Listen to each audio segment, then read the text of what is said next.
maintain. So you're clear when you're a killing machine. With my rifle, every day. I do whatever the army says. On the line, scream. On the line, scream. Let me.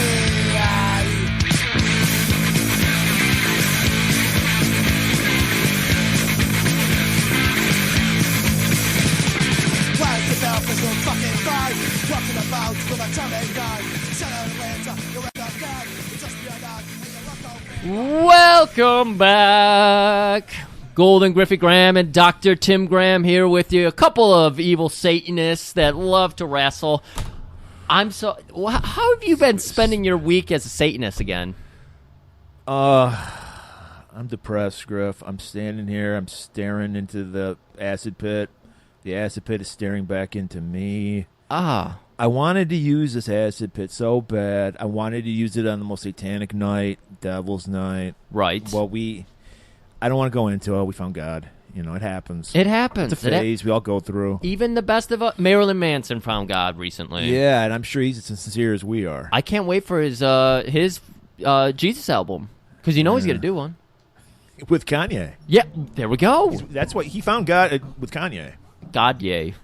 God, yeah. Jesus. Isn't that what he calls himself? I think that's what he calls himself, yeah. Yeah. Yeah, I got to use this fucking pit, Griff. I paid $142 plus tax. Mm-hmm. They get you on the tax. They get you on the tax. That's Michigan tax. That's 6 cents on the dollar. Yeah.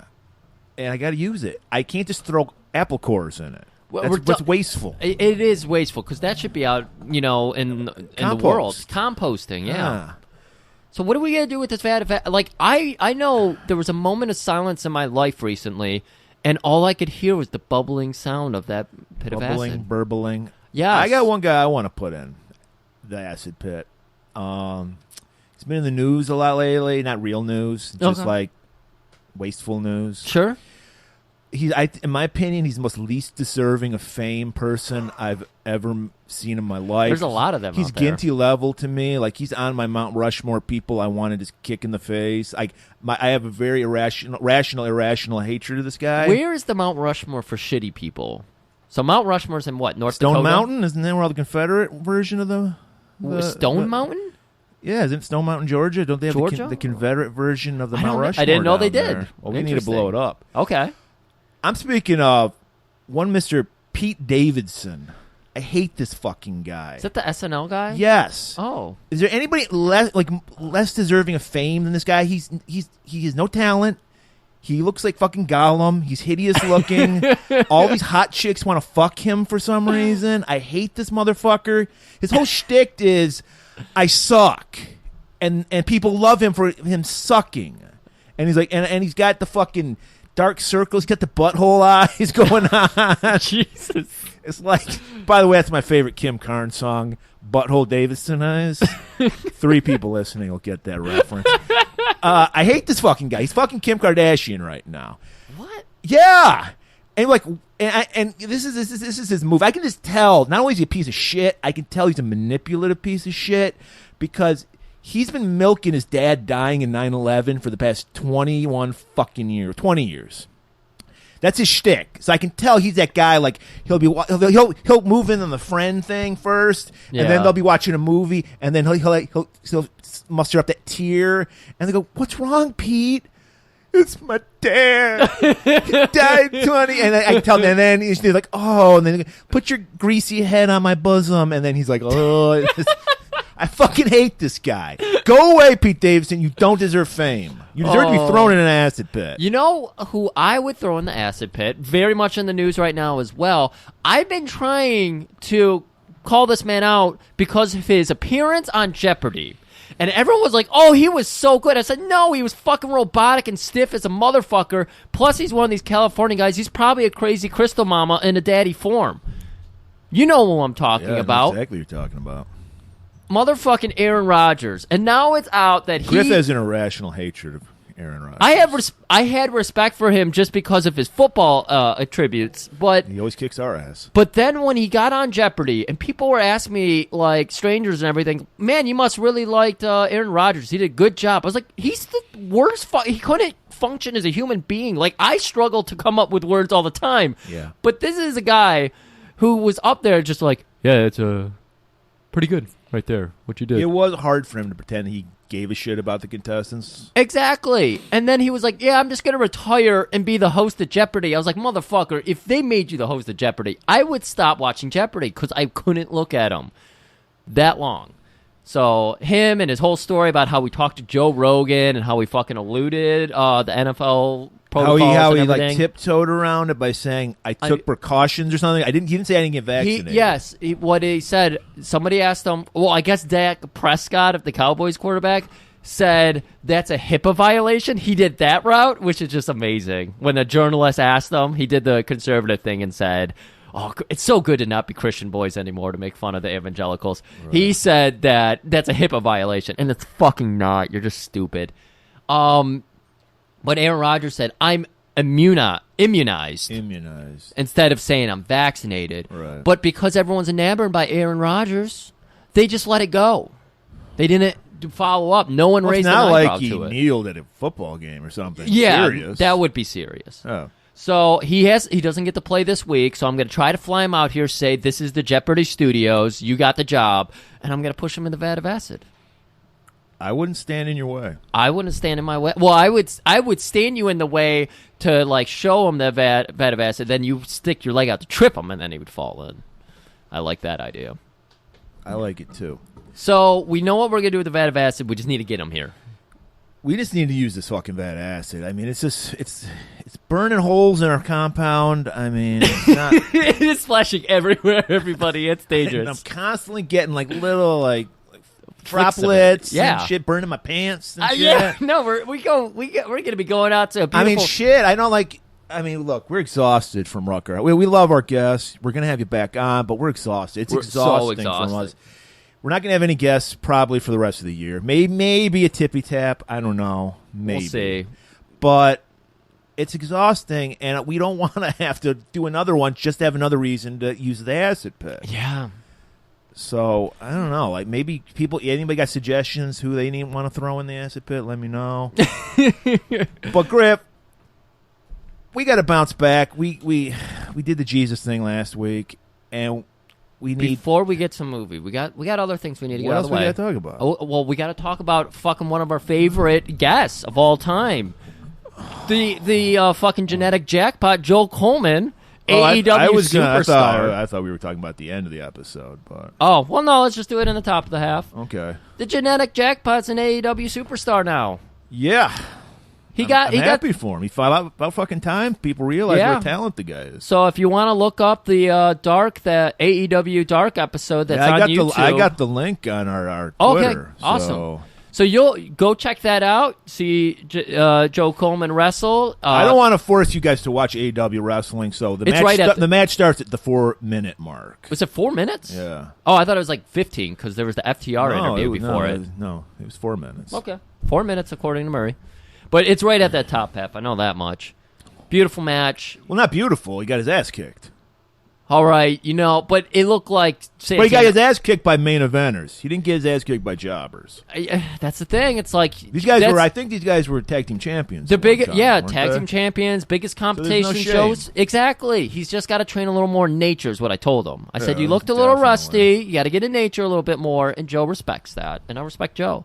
We're gonna go see him working some nature tonight, and I can't wait for that. Oh my God, we're gonna go to downriver. We're gonna be downriver. This is true. That's known as Detroit's Appalachia, downriver, and we're gonna see some people. We are. So I want to tell you about a movie I watched as well. This is gonna be a fucking loaded ass front half. I know. It'll be quick. Especially how long our notes are. I know. Yeah, everyone, get your catheter in now. Yeah, get it in. 5, 4, 3, 2, catheter. So I watched a movie that was taking the spirit of David Hess and putting it into a TV movie. It's called The Plumber. It's an Australian movie. Fucking check out this movie. Hour and 10 minutes. Beautiful length to this movie. I'm glad you're bringing up Australian movies because we're going to do an Australian movie next week. I'm not going to get into it now. We'll get into it in the end. I should have brought it up next week, but who the fuck cares? If you haven't seen The Plumber, go look for this fucking movie. It is Joe the Plumber? Just The Plumber. It's not a docuseries on Joe the Plumber? What year was that? That was like 2008? Yeah. From Obama one. God, that was so He's silly. probably a senator now in some southern state. Probably. Full QAnon. Oh, my God. The plumber is so good. This guy has got the curly David Hess hair. It's a little bit longer. There's no rape When in did this. this come out? 70s. Okay. Oh, man. It was so good. And just the creep factor, he nails it. Very David Hess. So, big recommendation for the plumber. Now we can talk about Universal. Yeah, we got to bounce back, and we're bouncing back like a motherfucker because we don't give you one superstar. You're getting two in one movie. Right. This is like when you go to the vending machine and you try to get the chips, but it knocks down something on the way down, and you get two treats for the price of one. Right. This is it. Dolph Lundgren's the hanging treat. Right. And of course, the star, the thing you picked, JCVD. Right. We haven't done him in a while, man. It's been a while. It's been a good while. Lionheart, as we talked about. Been a while. And I grew up with this movie. I was just talking to my sister about it yesterday because all I remember, ice bath. I remember him kicking. I remember him injecting himself with the Red Bull serum straight to the heart. And he's to blame because he did it to himself. I remember all these things. What I don't remember is multiple gratuitous butt shots. Yeah, this is the most full spectacular Jean-Claude movie ever. Right. Multiple butt shots. Usually you just get that one shot. Yes. And he had the perfect built-in excuse to just coat his whole body in glute gloss. Yeah, he went overboard. Like, people, be sparingly with the glute gloss. Yeah. You don't want it to drip. You want it to glisten. You don't want it to drip. Exactly. And his ass was dripping. He's trying to play it off as sweat, but oh my God, we know that goopy we know that texture. sheen. Yeah, that sheen. Yeah, we invented it, for fuck's sake. Well, yeah, exactly. But yeah, there's a lot of butts. A lot of butt. Full nude, walking around. When you have Dolph Lundgren, the largest dick on a man I've ever seen. Do you think that's what it was? Like, yes. he had seen The Crow. Little China and Tokyo. Big Showdown in Little Chinatown. Yeah. He saw that and he was like, I have to step it up. Yeah. Because he can't make his dick longer. Obviously, your dick's what your dick is. Yes. And so he's like, I got to use my ass sets. Yes, exactly. And he just shined up those cheeks, those glutes. He's doing lunges for like fucking days, months. I called my contacts who were working on this movie. The hotel keeper was supposed to be Brandon Lee because only Brandon Lee could convince everybody that Jean-Claude actually had a better dick than Dolph. Because Brandon Lee delivered the line, and everyone knows that line was ad-libbed. He saw Dolph's dick. I recognize the hotel keeper. He was, I don't remember his name. He's a perfect creep. He was the guy, he was on Hercules and Xena. He was like this con man character. I don't remember his name. He had a beard on the show. Okay. But yeah. Yeah, he's a perfect creep. His name creep. is Robert Trebor, because it's Robert, and then Trebor is Robert backwards. That's his name. Oh, he always plays creeps, though. Yeah, he's so good at it. Yeah. He's got like the perfect dark eyebrows balding, and like white hair, balding, kind of fat. We know these hotel. I'm learning something new. We always talk about the wharfs, the docks, the abandoned buildings. We don't talk enough about evil innkeepers because we don't talk enough about desert gas stations. No, we've been talking about the last 4 weeks. I'm just saying, as a trope, nobody talks about it, and we've discovered that it's a trope. Yes. We've done 4 movies now in a row, I think, where we're in like Hitcher World, where we're on one road in Desert Town and desert gas stations with fucking luxurious bathrooms that are like 5 times the size of any bathroom I've ever been in. Bigger, they're like the fucking. I'm guessing this because I never watched the show. It's like the fucking telephone booth in Doctor Who. Isn't that like a thing where you go and they in walk and in. It's yeah. It's like that. I think that's right. Yeah, that sounds right. And I've we're never nerds. watched. Yeah, we're nerds. I've never watched it. Yeah. I'm too busy watching these movies. Right. And The Plumber. Really, that's all I can do. I'm lucky enough to just watch the movie we're doing every week. I don't know, where does the time go? I have no. I have no life. Yet somehow I can never get anything done. I can barely watch these movies. Full disclosure, is that what you're Yeah. Yeah. Oh, we got to get that energy back up. We need to get in. Well, we're going to get into this movie because we got a lot to cut through. So everybody, Americans, you're never getting universal health care, but you're going to get a Universal Soldier trailer right now.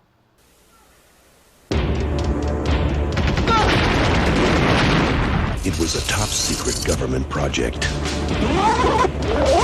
Pac-Man ice. All of them. designed to create the perfect soldier. No man would ever again have to die in the service of his country. Cryogenically preserved, Okay, guys, memory clearance. genetically enhanced, How's the picture? Pretty ugly. Very funny, very funny. programmed to obey. They're at the tower. Okay, here we go. Who are these guys? 30 hostages held inside the power station at the base of the structure. I said shut up! We're inside. Begin phase 2. This marks the third successful mission for the Universal Soldier. But there was something they didn't count on. He's not responding. GR-44, do you read me? At the end of the mission, he became completely unresponsive. Inside the machine is a man. Do you really think the Pentagon would allow the regeneration of dead soldiers? Stop the girl. Shoot if you have to. And all it takes Veronica Roberts, TNA. is one memory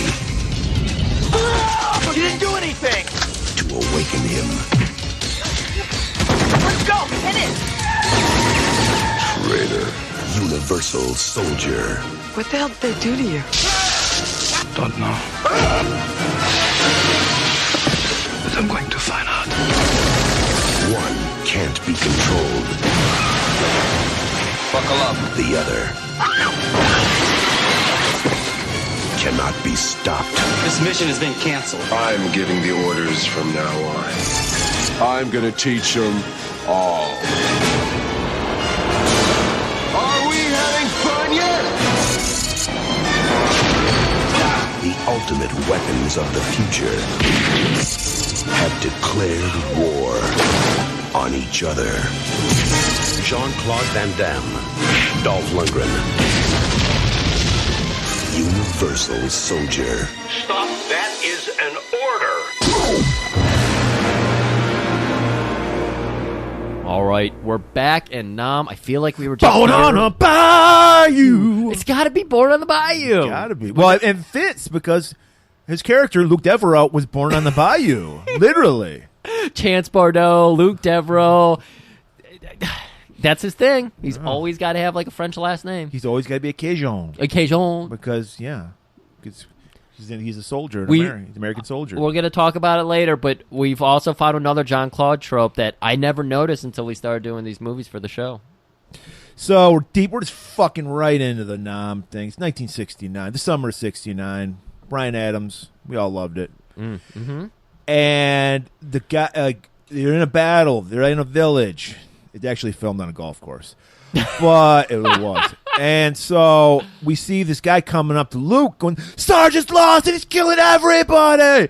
And he's taking off. And then Luke, you can tell Luke's the responsible one. He's like, "What is going on? I must investigate." Well, yeah, he's doing the whole, like, I'm willing to put this all behind me because I just want to go home. Right. My mama, my papa in the bayou. Yeah, exactly. I want some gumbo. And don't forget about Uncle, I can't remember his name from Hard Target. Yeah, or either Uncle Wilfred. Uncle Wilfred I Brimley. need my jambalaya. Oh. I need to go to the deserted streets of New Orleans. Where people are being haunted.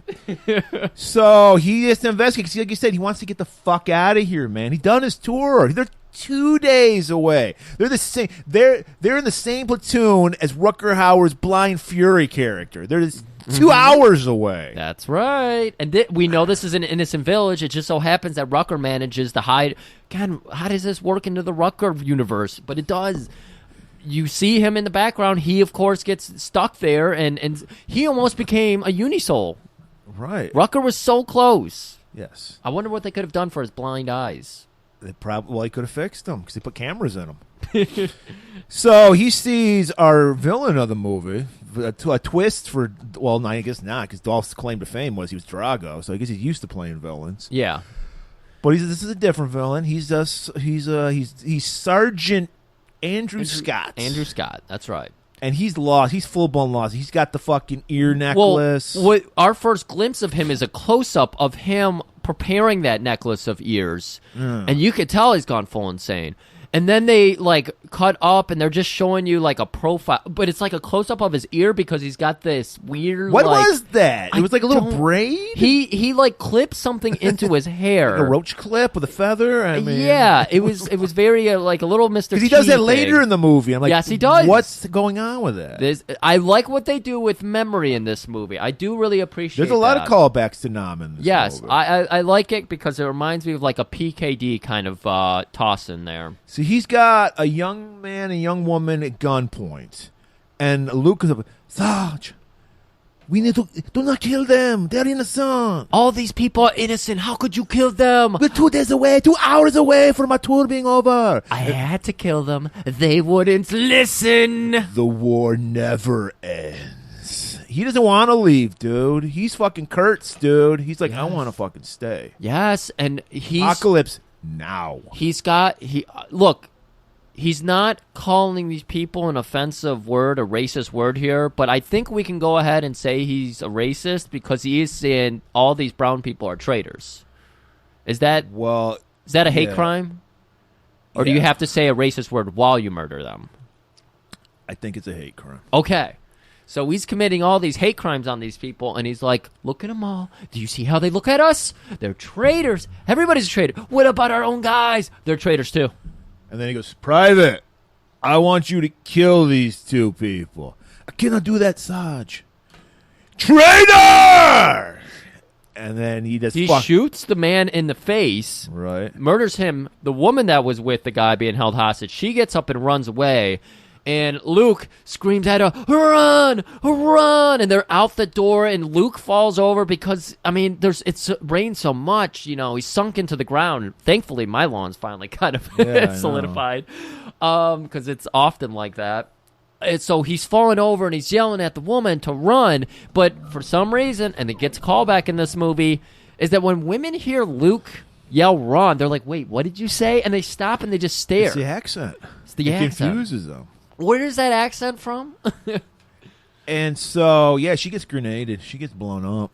This also gets a call back in this movie. I love that Sarge's move is to full-on grenade people. Yeah, he loves throwing grenades. They should add a little backstory where he was like gonna be like he got drafted for like a baseball team, sure. and then he got drafted for the army, and that's why he's so pissed off. Okay, he was gonna make millions of dollars. Yeah, he was a star center fielder all through high school. He was in college first. His rookie season, they were talking about drafting him because he had a cannon in the outfield. He was hitting dingers. He was a switch hitter. He could steal a base. He could. Oh my God! We won't even talk about his war, but we will talk about his war. So Luke goes no, and then I don't know. Maybe I'm wrong. I thought bayonets went out with like World War I. I thought they did too, but you see, he's so into World War I because he's a French boy, you know. Okay. He wasn't wearing a gas mask, too. Yeah. And so he guts fucking Sarge right in the stomach with that bayonet. Well, that's probably why, because it's French. Bayonet. So, and then he kills, and then Sarge pulls his gun out, and then they blast each other. They just unload on each other. Right, and they're just shooting each other up and everything. They both drop down, and you're like, okay, they're both very dead now. You're like, the movie must be over. What? This is a 10-minute movie. Wow. Right. So camera just kind of pulls up, zooms out, and next thing you know, we got a chopper coming in. Daytime, it's looking like, you know, smoldering ashes everywhere, seeing all the ruins. And this new commanding officer comes out, and he's assessing the situation. Got a couple people noticing, you know, Dolph and... They're like, the whole platoon has been wiped out. What are we going to do? We got to call this in. No. Nobody died. They're all MIA. Pack these bodies on ice and get them out. Get them on the chopper. And that's what they do. They throw them in body bags. Of course, before they zip up the bag for Jean-Claude, they just get a quick... We just linger on his face for a little while. Angelic little face. Exactly. And then we hit right into the opening credits. And did we point out, this movie was directed by Roland Emmerich, who I fucking hate. I think he does garbage movies. He's famous for doing Independence Day and the worst Godzilla movie ever made. Was that the 97 one? I don't know what year. Roderick? The 90s. Yes. Yeah. I've never seen it. I never will, because it's garbage. This guy sucks. Back to the movie. So we're like in the desert, in the Nevada desert. Did it before we get off Roland Emmerich or whatever his name is? Yeah. This help you at all with him? This movie? No, I think Jean-Claude carried it. I think if you didn't have Jean-Claude's charisma in it. Did you like Dolph as the villain in this? Dolph, this is my thing with Dolph. I want to like Dolph. I really do. All right? I mean, he's Swedish. I'm Swedish descent. I want to fucking, support my Swedish boy. Right. He's got the look. He's actually one of the few tall fucking action stars. Yeah. He's got the square jaw, but he just doesn't have charisma to me. He's just a blank slate. The grocery store scene does nothing for you? I mean, it was okay. Okay. So, I don't know. I don't know. Maybe I need to immerse myself more into Dolph's oeuvre. I think you need to stay further away from Dolph. I think you just need to slowly welcome him into your life. And maybe nibbles of Dolph. Yeah, if you try to overwhelm yourself with Dolph, you're gonna hate him. Okay. So we're in Present Nevada. The credits have finished rolling, Murray. Yes. So we're in Present Nevada. Present Nevada. We see a chopper land down. It's carrying something like a big container, I think. Yeah, it was like a container within a container within a container. Loading it. Yeah. It opens up, and I go, there's a semi. I'm like, I've seen the semi before. It's fucking Goliath, dude. Straight out of fucking Knight Rider. Knight Rider. Right on the flats, like they were in Knight Rider when they were testing out Goliath. And then Goliath starts transforming. Like, is this Optimus fucking Prime? Is the trailer going to disappear magically? What the fuck's going on? Well, Knight here? Riders is 80s. It's been 10 years, man. Of course the fucking Goliath technology has just gone crazy. Now, let's talk about this because it's like a triple wide fucking vehicle. Well, it's got a whole lab in it. Exactly. It's so fucking big. And on the inside, like the Doctor Who machine, the TARDIS. I thought it was, I don't know what it's it's called. I the thought TARDIS. it was just like a phone booth. I don't know. Yeah, the phone. But again, it's just like that where when you look at it from the outside, it's just like a normal truck, just wide enough for the lane. But then when you get inside, it's like a fucking triple wide RV. Spacious, yeah. It's crazy big. And there's like fucking steam coming off it or cold, whatever. What do you call the cold version of steam? Frost? I don't know. It's supposed to represent cold, is all I'm saying. I don't know. We don't know our words. We don't know our words. But, yeah, we're like, okay, this is cool. There's a terrorist event happening at the Hoover Dam. And we see our man Colonel Perry, played by, last time we saw this guy in the theater, he was losing his mind watching Mr. Joshua burn his arm with a Bic lighter and Lethal Weapon. That's the same guy. Yes. Now he's cleaned up. He's a colonel now, and he's running the Unisol. That's what they call it. Unisol program. Yep. And they're testing it out. This is like they're trying to get public opinion on their side. This is like the new thing. It's weird how they're trying to get this into the public because they're like showing you, but they're not. So my question is, did it take 25 years to advance this technology? How did they keep these bodies fresh? I know. I mean, I think what the issue they ran into was the last war we had. This movie came out in 92, meaning it was probably made in 91. 91 is when the Gulf War happened, so they were making it. I guess they technically could have made them Gulf War vets. Mm-hmm. But our last war was Vietnam, so that was 25 years earlier. So, I don't know. I guess they had to make them Vietnam soldiers. Right. But so I think what they're trying to tell us is basically they had to have this technology in 25 years ago. They had some kind of cryogenics going on. Yeah, exactly. Some kind of Frankenstein technology to keep these people alive to the point where they were still functioning today. Just improved upon. But they had to get these people alive back then. And we want to point out, we see them, they come out of the semi, Goliath. Yes. And we want to point out, they're zombies is what they are. They're reanimated corpses. Yeah, they're Frankenstein. But they're cyborgs because the sound effects are out. Zzz, zzz, zzz, zzz, the cliche sound, we go cyborg, robot. And they're doing like they decided it needed a Borg headpiece kind of thing, so they give them Borg like eyepiece, these awful headpieces, but they have like a camera, and then they have like a mounted thing over their eyeball. Then they have a little mic, and we see Luke and Sarge. They're both in this unit together, and we even see the other people from Nam. They're also in this unit, but they're like we don't recognize them because they're like zombies. They just have blank looks on their faces, very blank, and they're walking up and they're doing like a quick check down to make sure there's a visual in the Goliath wagon. Because There's also another familiar face that gets really shafted in this movie. absolutely shafted. Zeus from No Hold Barred, Tiny Lister, is one of the Unisolves. Gets no lines, barely in it. Yeah. Doesn't get I don't think he gets to kill anybody. No, he gets blown the fuck up. You see him getting operated on. You see him being dragged around, and he's just like disheveled and everything. Yeah. And then we also get a guy, I think he's been in a few movies. He's never starring in anything, but he was a goon in Cyborg. He's like this big German guy. I think he's the biggest guy in the movie, actually. Possibly. That might have been a Norris. He was. There was a Norris credited in this movie. He's known it. No, I know he's German for a fact. But Okay. I don't know his name. He's 74. That's his name in the movie. Yeah. His number. So everybody has GR 74. John Claude is like 43, I think. He's 44. 44. I don't remember what Sarge is, but 13? why not? So yeah, they're coming out. There's a rescue mission. There's people being held hostage at the Hoover Dam. We get a little cut inside. We see, these people operating it and everything. One guy really hamming it up. One of the guys, he's right in the foreground. He's like, it's like, dude, chill, all right? I know it's your big fucking shot. You're right in the fucking frame. Chill out. Yeah. And we're assuming they're Middle Eastern. They're wearing ski masks. We don't know. They might be Hispanic. I don't know. What's that gang? MS-13? MS-13? They might be them. Might be MS-13.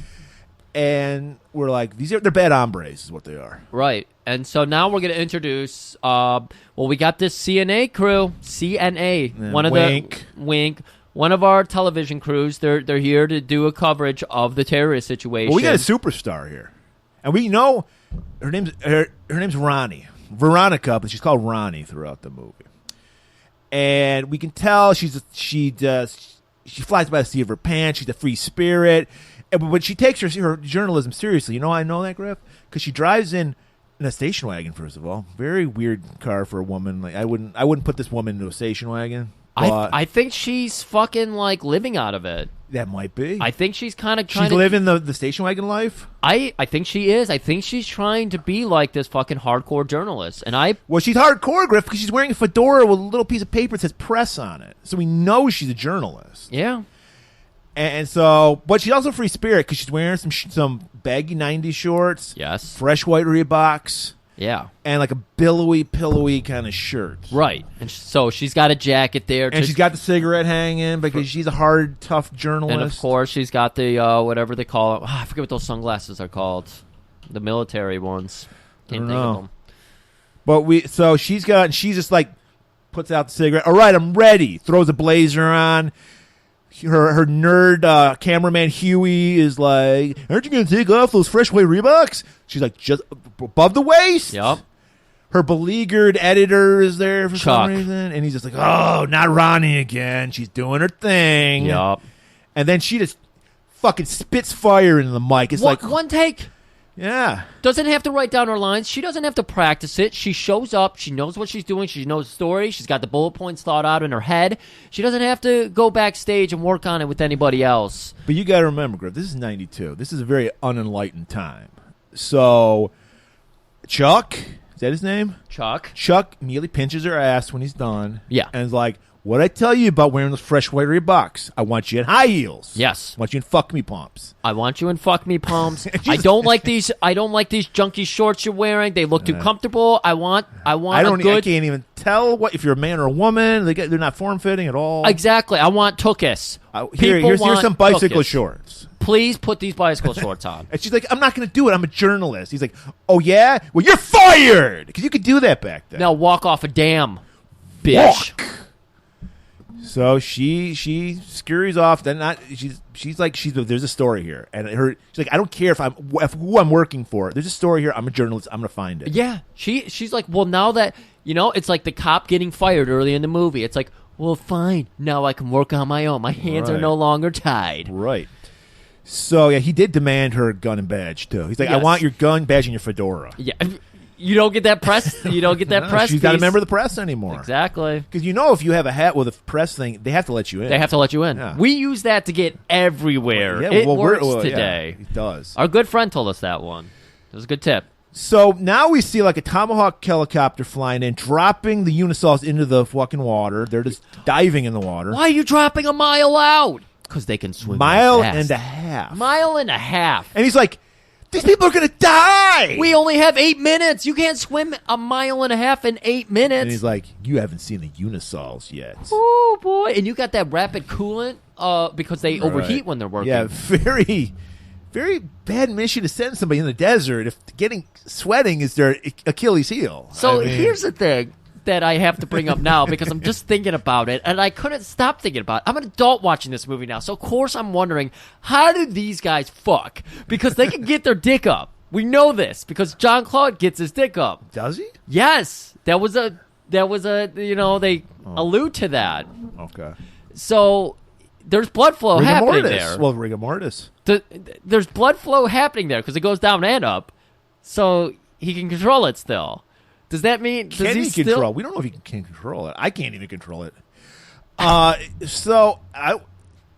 Were we getting it? We'll bookmark this. We'll We'll come back to it later. So they're diving in it, and they swim in like 3 minutes. They swim a mile and a half. Yeah, in full gear, everything. I don't know why they. Well, I guess because they didn't want the terrorists to see them coming. Yeah. So we get various shots of like the police with their sniper rifles, like seeing the guy just slowly creep up. We see the terrorists shoot a couple people and throw them out of the room. We do see the terrorists. They mean business. They got about 30 different hostages, and they're killing a couple of them to show everyone they mean business. And then we see our boys, the Unisols. They're like rappelling up and down the dam and everything. Yeah. It's a very dumb plan, I want to say. It is a plan. I don't know if I'd call it a good one. So, Sarge is the first person who gets up on the dam with the terrorists, and there's one terrorist who's just, like, sitting outside, and Sarge is just, like, standing to the side of him, but the guy doesn't think to turn or whatever. He's wearing desert camouflage. You're He's right, so blending you in. can't see him. Right. So Sarge, because they're not allowed to do anything without authority. Like, Right. they are... They're robots, They're basically. robots. And so he's just sitting there, clear shot, permission to murder... And they give him permission, so he shoots the head off one guy, one terrorist. Yeah, it's all headshots. That's how crack these guys are. Yeah. And then that's when we watch as Luke and Sarge go running down the dam. This was pretty cool. This is a cool shot, too. And they find some kind of access tunnel that gets them back up there. I didn't even think about that, They how they got back up. They go in a tunnel, I know that. Well, we see 74 and Luke go down this tunnel. Because 74, he's a distraction. Because he's got the maintenance man outfit.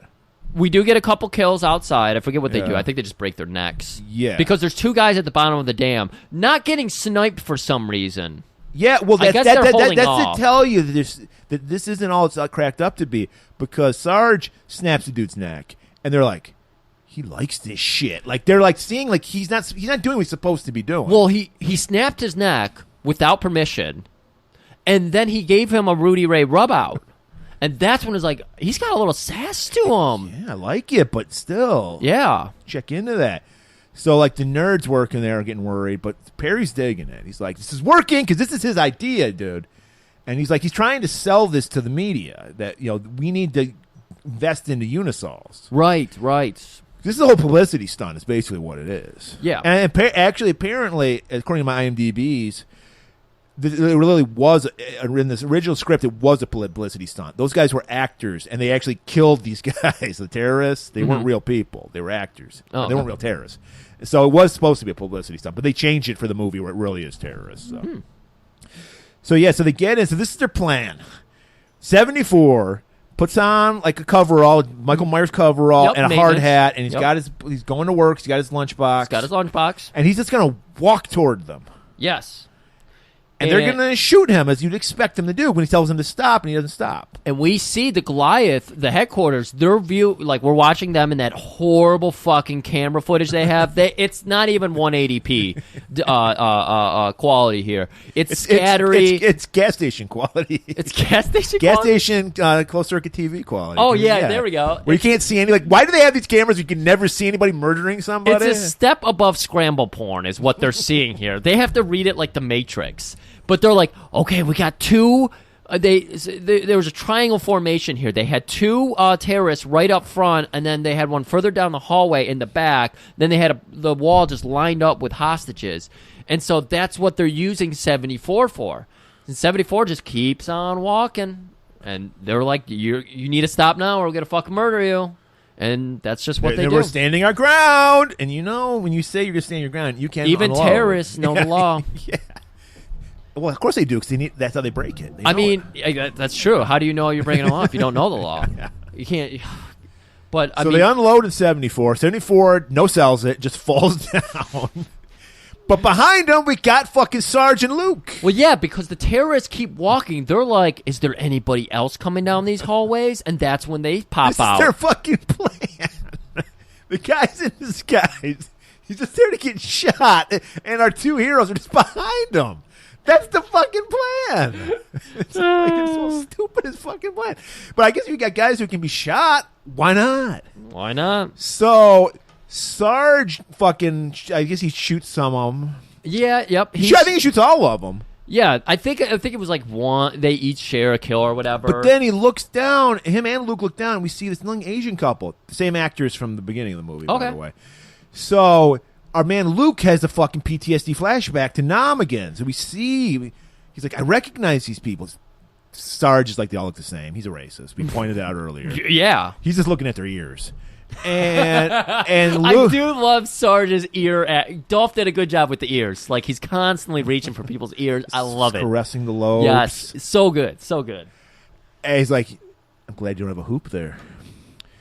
And so, like, Luke is like, he does not compute. Yeah, he comes out of his PTSD flashback, and the people in the Goliath are trying, GR44, respond. He's not responding. And he turns around, and Sarge is just giving it, like they had a shared experience or something. Right, because he had the same thing. Yeah, he had his own PTSD. Yeah. But he enjoyed his. Exactly. And so we're like, uh-oh. So now we cut to, we're at the Hoover Dam. The media's all around Colonel Perry, and he's just eating it up. He's eating it up. He's like, huge success. This is our third mission. No casualties. We rock. Universal Soldier is the way of the future. Right. And again, he's not telling them everything. They think these are real humans. They're just super special ops. Like, they're just like, no, we just take them and train them in nature. And everyone's like, yeah, that makes sense. That checks out. Right. And, of course, they avoid vaccines. The special of special forces. The specialist of forces. The specialist of forces, yes. So Veronica, she's just like, I smell a story here. There's something got kosher going on. Yeah. And so as all the media leaves, she hides behind a cactus or something, and they don't notice her in her station wagon. And apparently Huey got fired too because he's with her cameraman. Oh yeah, he did come with her.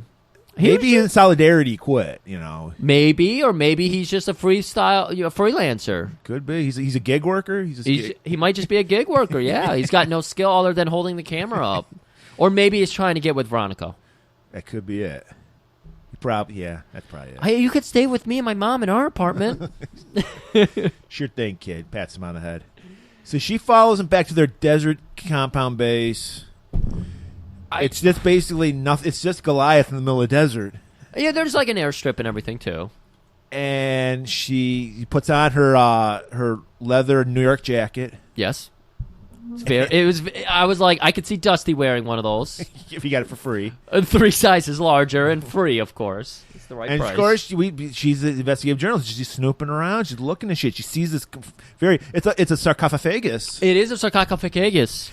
And she's just like, that looks like a sarcophagus. Let me check that out. So she sneaks up on it, opens it up, and it's a beer cooler, basically. Yeah, it's GR74, I think, was in there. The guy got shot up on the mission, and he's just full. Yeah, you're like, naked, you said, just laying in ice, full of ice and everything. And so she starts taking pictures, and the flash irritates him, and his eyes open up, and there's a good jump scare, and she freaks out. He does the Frankenstein move where he gets up. Would you have liked it? Because he hinges at the waist. That's good. It's very Undertaker, very Kane. A lot of core strength to do that. A lot of core strength to do that. Would have been nice if he did a nice Nosferatu where he just hinged at the feet. That could have been fun. But it scared Veronica where she trips over, and just her landing on her little non-existent booty Remember last week when we didn't swear? That was fun. Booty cheeks. Or whatever we call it. Bad booty. American bad booty. American bad booty. We were such good boys last week. We're nasty this week, though. Nasty boys. Fuck shit. Doo-doo. Crap's boobs crap. So she tripped over, lands on her butt, and everyone goes, "There's a woman outside." Before they do that, they're examining Luke, and they're like, he broke protocol. He did not do what we told him to do. And Perry's like, he's so invested. He's like, no, they're great. And like the scientist is like, no, we need to we need to take him offline and check out what's going on with him. No. He is perfect, aren't you? Give him the monster energy injection. Yeah, that's all he needs. I promised everybody last week. I said we're going to be seeing a lot of monsters. I said Red Bull. I got it incorrect. It's Monster. Because he goes, Luke. Excuse me. He says GR44. Because they don't even expect these guys to call them by their names. They're objects. To exactly. Them. They're not humans. I mean, they're zombies. It's a government issue. Yeah. And he's like, why didn't you respond when we did? Innocent. The village was clear. And they're like, village? What is he talking about? And like Barry's like, erase his memory with a monster energy injection. Yes, of course. Maybe replace it with something nice, like maybe like some World War II victory speeches or something. Get some propaganda going on in there. We should also point out, because we got to get our science facts straight here, how after doing a mission, these guys, they have a little awful wrist indicator thing. It's a giant gaudy wrist thing. And looks it's like Snake Plissken's countdown it's got awful like readouts and everything that are not legible. It's just basically a sticker. Yeah, it is a sticker, but it flashes. There's a light behind it. It's lenticular, so when you bend it, it looks like it's doing something. There we go. But after every mission, they need to cool down. And so in Goliath... Which is the dumbest thing. Like this doesn't... Why we're doing... The biggest Achilles heel is heat. Desert missions. That's what we're going to send them out on. Well, hey, that's where the crime is. But then that's the thing. It makes... I guess... Why? Yeah, I know what it is. Is that Colonel Perry's greasing the right palms in like the Pentagon and like in Washington. He's getting the funding because this is just a jobs program. Basically, it doesn't work. It doesn't make sense. The biggest thing is sweating is what destroys them. They can take bullets, but if they start sweating, you better watch out. Well, I mean, they explain the science later. It's just these guys; they're superhuman. They really don't explain the science. They say it was changed. This is their explanation. I'm no scientist. Ronnie literally says this. I'm no scientist, but it looks like they changed them on a genetic level. Like you throw that out there. Yeah, they give you that. They give you Dr. Gregor's line where he does explain he doesn't explain. He just says, yeah, we had to supercharge the muscular tissues. Hyper accelerated is what he said. Hyper-accelerated. So it's like... his words right. Hyper accelerate the flesh...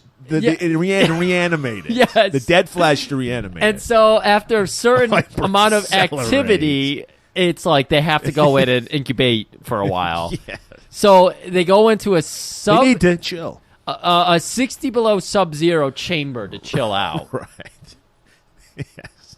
And so now back to Ronnie. She's running. The guys are coming out. They're get that camera.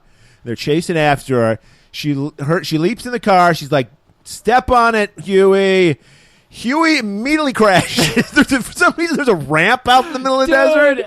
There's one object in the desert outside of the airstrip. He finds it and flips over it. And we get a nice little joke. They're hanging upside down. I forget what they said, but I'm sure it wasn't funny. Yeah, and I remember. They get out, and the guy's like, give us the film. He's like, what film? What are you talking about? I don't know anything.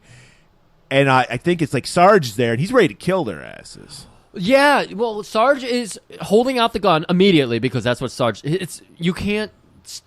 Excuse me. You can't stop his muscle instinct, his muscle memory. So when he sees two people on their knees, he's either getting blown behind a dumpster, or he sees two people with a good set of ears. Yes, you mean like I have to kill these people? Yeah. So that's what he's not behind a dumpster. Mick Foley's the only guy that would be safe. Yes, that's a good one. So he's not behind a dumpster. So he's like, well, I must be planning to shoot one of these motherfuckers. So he's got his gun out and he's waving and he's like, order.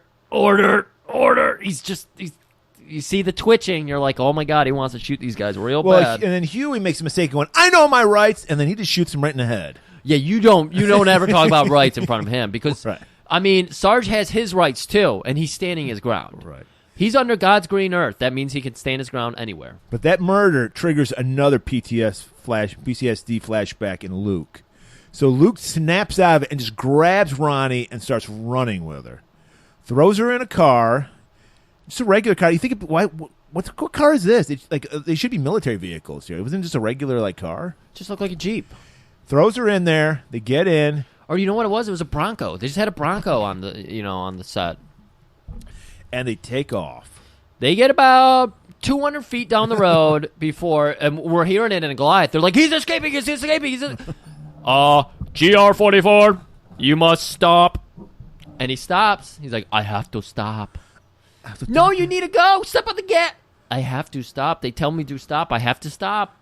And then fucking Ronnie puts on those size 7 fresh white Reeboks and goes, no, you don't. And stomps that Reebok right on the gas pedal. And away they go. We just get a shot of Sarge. He's got that glint in his eye again. You're just like, oh, man, he's going full Sarge on us. And he just goes, traitor. Who's coming back, Murray? So now inside we see Colonel Perry and the scientist Woodward. They're arguing.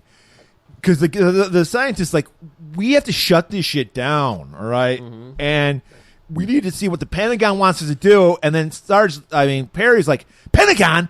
You think they know about this shit? Yeah. This is deep undercover. This is QAnon level undercover. Oh, my God, yeah. These fucking soldiers are being fueled by adrenochrome, whatever the fuck it is. You got it right, adrenochrome. You doubted yourself, but you got it, Murray. So, I mean, all the shit, we're ordered by General Flynn himself. 5-star, superstar general. He can do a dunk, a tomahawk dunk, flat-footed. Tomahawk chopper dunk. Oh, that's even better. I want to point out also, everyone's shooting Desert Eagles in this movie because yes. that was a very hot gun in the Gulf War era was the Desert Eagle. Desert Eagle, 357 Desert Eagle. Yeah.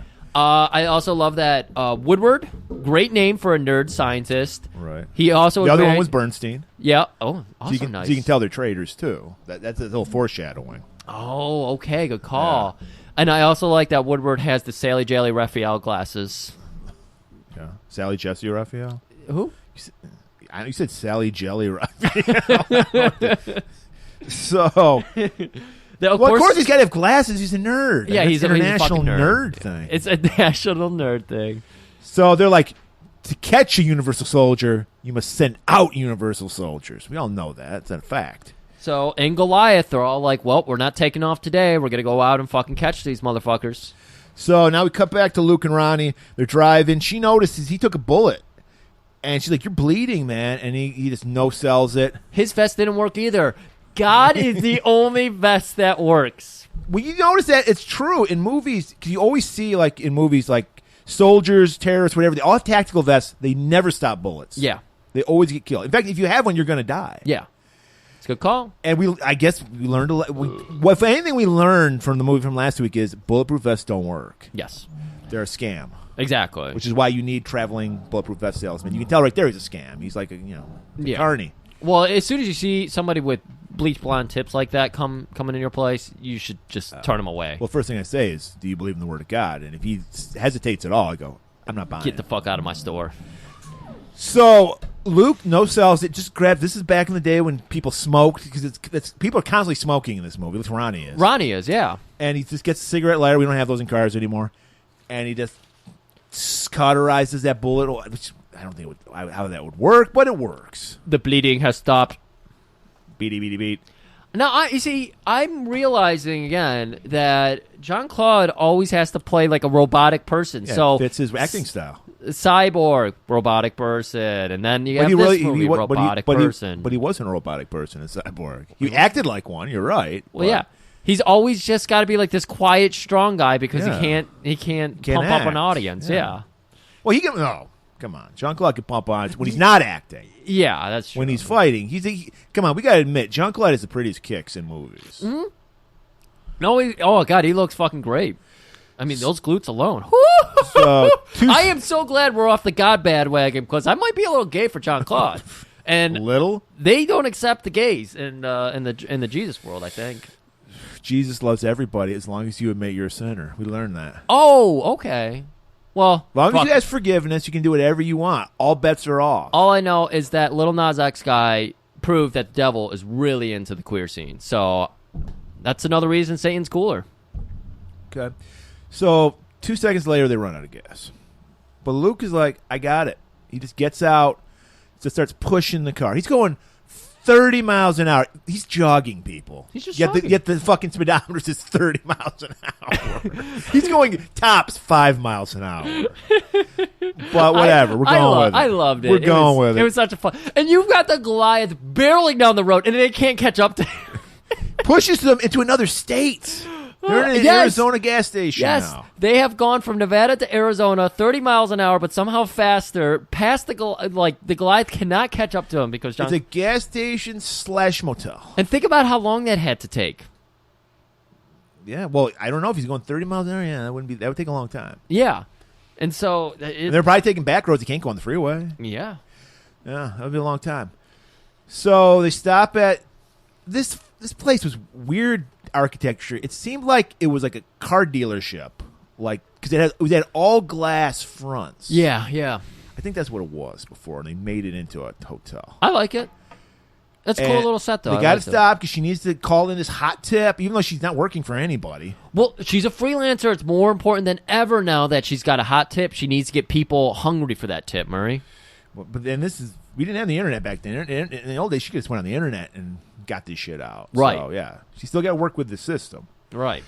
So they and then Luke is like needing to cool down. He's sweating. You know, he's like Frosty the Snowman. He's melting. Yep. He just fucking pushed the car for 20 hours straight. So you were worried because he did one mission. You're like, these guys get hot after an hour of hard work. No. He fucking pushed the car for 20 hours, and he's now he's feeling fatigued. Well, he's doing it at night, so there's no sun. It gets cold in the desert at night. That's a good point. All right, I'll give you that. So they stop in, and this is where we mentioned him earlier, the greasy creep. We haven't done our due diligence here by not talking enough about how creepy all innkeepers are. And they're chiselers, too. They got all of these extra fucking service charges and shit. Yeah. See, I think okay, I'm sorry, Murray. I have to keep bringing this up, but it's like I think we were into the hoteliers, the innkeepers, and everything because we have the one in the Exterminator who shit on Ginty. So we were like, these are the salt of the earth motherfuckers right here. Right. So I was like thinking for the longest time, no, innkeepers are pretty cool, but I'm realizing now they're not. Well, this guy, he's got it all worked out. She's like, she just wants to use the phone. She doesn't want to even stay in this place. Yeah. And he's like, you got to be a customer to use the phone. Well, no, it wasn't even about being a customer. He picked up a sign that says, no one can touch my fucking phone. He printed it out on a sign. Yeah, but he said there's phones in the rooms. And she's like, fine, I'll get a room. How much? He immediately said $50. You can get your own room. You can get your own phone. So she's like, okay, $50. Is that the cost? And then Luke walks in. He's like, oh, you got a meth fellow with you. Well, that's double occupancy. That's going to be another $10. And she's just like, and I bet you want the clean sheets, don't you? And Jean-Claude doesn't say a whole lot in this movie, but he does. She can see how sweaty he is. He's Yeah. like, you want the clean sheets. Yeah. You're not going to want those. Once you get the sweat into the sheets and then all the other fabrics and all the other stains, they start coming out and onto your body. And So that's another $20. yeah. Oh, by the way, $20 security deposit for those sheets. Because if you get that glute gloss on those sheets, I can't get that shit out. I see this man is just coated head to toe in glue I gloss. got to throw those sheets out. You can't get that shit out. Now, Murray, we've just gone over. That's 50. We got 10 there, 60, 80, 100. $100 in 1992. What's that convert to today? That's equivalent of $1,453. That's sweet prices today. You don't spend one night in a Yep. motel for $1,473. Unless you're a fool. Or you really need a payphone. Need a phone. Or phone, excuse me. So Ronnie pays up. See, she's a great journalist. She's just rolling in the fliff. She's got hundreds of dollars just sitting Right, there. she's a star. She's the star of CNA. CNA. And so she's like getting on that phone. Luke, he's hot. Yeah. So he's got to strip down. This is where we get it. We get the fucking scene we're all been waiting for back in the 90s. Now I wonder.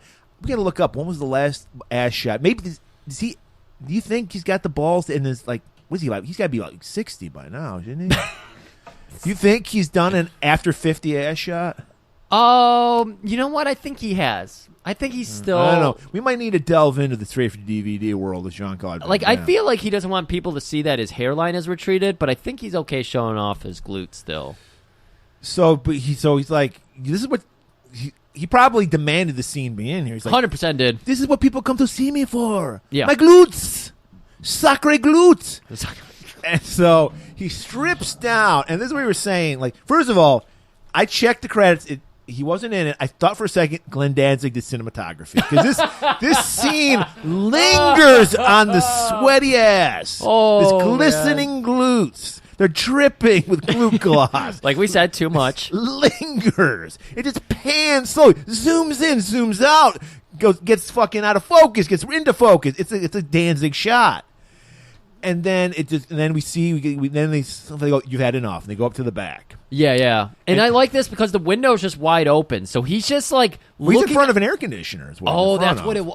Okay. Yeah. But yeah, he's just got his dick out in front of a window here. He's just hanging out, cooling off in front of the air conditioner. Didn't realize that. Good call. And she looks back. She's like, what? She checks the glutes out for a second. And it's like, I got to make a call. And she's just about to get through. And then we see the fucking Goliath shows up. Yeah. And unloads Sarge. Sarge fucking crack shot, shoots the telephone wire. Just the telephone wire.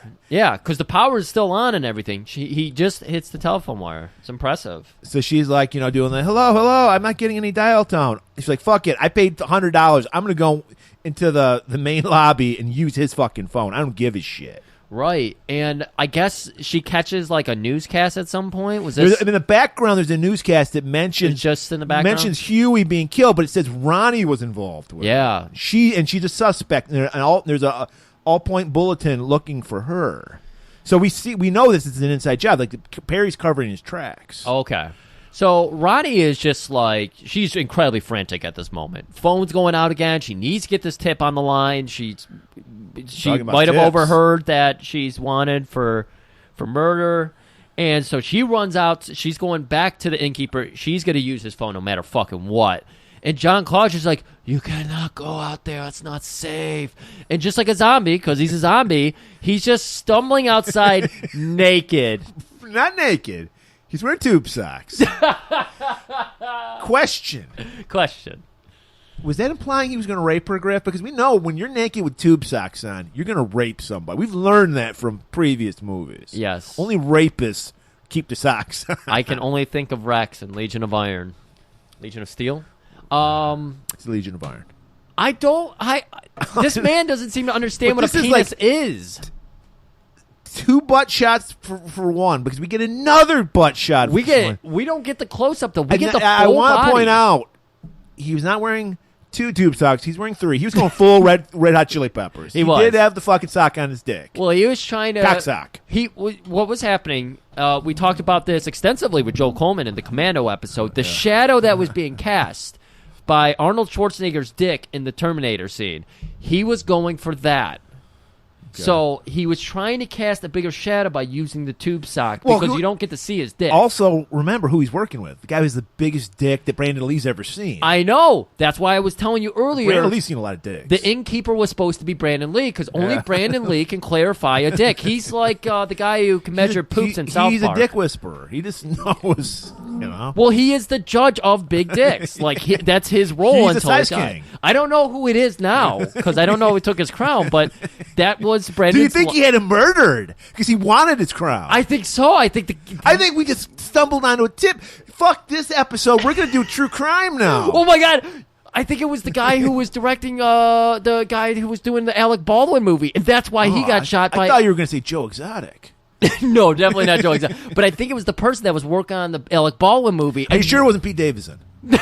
God damn it! You need to stop with Pete Davidson. He might have a big He's dick. in your head, and I don't get it. I don't even know who I've seen this person. I've never heard him tell a joke. Imagine Gollum smoking meth, and then you got Pete Davidson. Look, I've smoked meth with a guy that looked like Gollum. It's a good time. I think you just need to embrace it. No, fuck that guy.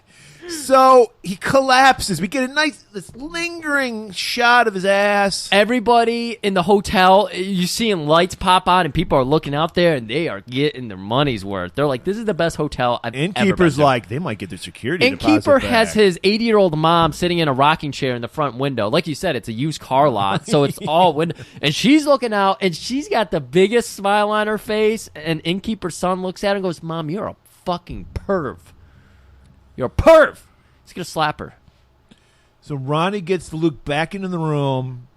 Apparently there was like a 7-Eleven down the street where she could buy some ice. She buys 50 bags of ice, pours it on him, and then she watches that cigarette lighter burn. Oh, what are we going to do about this wound? We just get a close-up of the wound, and it's just... Straight Wolverine. It just heals up. Yep, heals up.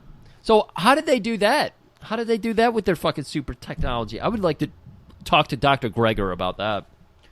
Anyways. So Sarge and them are still lingering outside. Yeah. And this is like as Ronnie is still carrying ice bags across and everything. Or maybe she was she's going out to use the phone. She's going back out to use the phone. Okay. So she's like, you just cool it. Puts him in there. And so he gets up. He's finally cooled off. He towels off. Puts his uniform back on. Oh, yeah. He sits on we get a nice little waterbed joke. Now, was that not good? He's like a master of the silent film because he's just emoting with his face, and he sits on the waterbed, and a big wave comes back and hits him, and he's like bumped by it, and you just see a little bit of joy take over his face. Arnold, for a brief moment, because on the TV, there's a docuseries about Vietnam. We see Richard Nixon. Yeah. Who, by the way, Richard Nixon didn't start the war. They're trying to imply that like he caused the fucking Vietnam War. It was before him. Right. But he's talking, we were never going to leave. And he's flashback again. He's just thinking about fucking Nam. Ronnie just kind of comes running back into the room. She's a ball of energy. She's smoking all the time. She's just high on nicotine, you know? Yeah. And slowly, Luke, as he does, just kind of turns to her. Then you notice he's like his ear is kind of wiggling a little bit. He's hearing something outside. You need to get down. And she goes, you can't believe it. All the fucking phones are out. All the phones are out. We wasted $100. All I wanted to use was the fucking phone. Right. So Luke just rushes over, rips her down to the ground, and Sarge and everybody starts opening fire on the hotel room. Just blasting away. Well, this is another movie trope. They always they never shoot at the floor. They always shoot above people's heads. Except when they do shoot at the floor, because you got to see the bullets like kick up the dust. Oh, okay. Which makes no sense. Is that a modern thing now? I've never noticed that. That was constantly in old movies all the time. You would see, like, you're shooting it like at like waist level, and somehow the bullets are hitting the ground. Like the bullets literally like go 10 feet and then sink. It makes no sense. I mean, the whole point is just to show that bullets are being shot. Right. But it makes absolutely in a physics sense, it makes no sense at all. Right. So Sarge and crew, they're just unloading, and John, I was going to call him Sean Luke. Luke realizes, okay, we got a brief lapse here, and he just charges through a wall. Right. And, of course, there's a young couple in there giggling, fucking. They got a camera set up. She was pegging the guy. It was a commando moment. It's a commando moment. And Luke, of course, is bewildered by this. He doesn't understand what's happening, but he's got to run through another wall here. They didn't have sex in the 60s, people. So he doesn't understand. This is a new invention. That's right. So he rushes through another wall, and, we got Ronnie right behind him, nipping at his heels. And then they look up, and we go back to the Goliath. And this is where we have Bernie. Was that the guy's name here? Because he's just, somehow, they're viewing this through his eyes, but he doesn't have his Borg camera on. So it's got to assume that they have robot eyes. Robot eyes. It has to be, because they're looking and they're saying, oh, he's not going through any more walls. That's solid concrete. And then we go back to Luke, who's looking at that wall just like, I can't Kool-Aid Man this wall. Right. And so, like, Sarge is like, we got him. So we see him and Zeus, like, walking through. They got the fucking laser scopes. Of course they do. And then they walk in the room with a couple. They put the laser on the dude's forehead. They put it on the girl's nipples, back and forth. Yep. They're having a good time. Having a good time. But they show a little restraint. You figured they were going to, because it was like, I thought Perry was like, kill all fucking witnesses, but they're like, let these people live. They're too hot to die. And we already know about Sarge's hang up when he sees a couple together. He's like, I got to kill one of you. That's just his thing. He's got to kill the male, and then he lets the female run and tosses a grenade at her. Right, that's his move. So I'm surprised, but he's got to kill the traitor first. Well, I guess the program's working because they do leave. They go, we don't see 44. Come back to Goliath. So they go back. And then we see, I got confused by the scene for a second because I was like, is that Sarge? What's going on here? Because a gun comes out in the dude's face, like underneath the covers. Yeah. It's fucking Luke under there. It's like, you didn't even really need to put a gun to their fucking face. No, yeah, really. And somehow we didn't see 4 people underneath these covers. There was a big comforter they had on. We didn't see the gigantic comforter that they were hiding under. Right. And actually what was happening is, call back to the scene earlier, they were bouncing up and down to make it look like water flowing. Ah, yeah, so okay. I thought there it was waves. It wasn't them. Just they were making waves. So I was like, your keys, I need them. So they take the keys. For some reason, this young couple are driving a 57 Chevy. They got this classic car. It's funny because that's also how Jean-Claude likes to dress. He loves that 50s wear where he's got the pants, below the nipples, because he's going to change into that soon. The pants below the nipples with the shirt tucked in. It's got to be sleeveless, of course. It got to be baggy so he can kick. Right. He just loves that 50s look because he's done it in so many movies. So they get in their car and take off. So they drive along. This is the scene, because, by the way, I want to point out, the Jean-Claude and the actress have zero chemistry in this movie. Yes. There's nothing going on. You can't even think of them as friends, let alone lovers. Right. But this is like the scene you always have to throw in a little bonding scene, which is like, okay, now they love each other. So they bond over the fact that she isn't wearing a seatbelt. Right. Because put on your seatbelt. I'm not even positive. I think a 57 Chevy would have seatbelts. I don't think it would. Because I don't think seatbelts came into the 70s, to be honest with you. So I don't know why he would even care. And he's like, put on your seatbelt. She's like, what are you, my mom? It is safe. And then she pulls out a cigarette. And he's like, I do not like that. That's not good for you. He reads the package. That was later, but yeah, he was getting bothered. The smoke, it irritates my face. It irritates my robot eyes. And then this is where we get the trope again with Jean-Claude in every movie.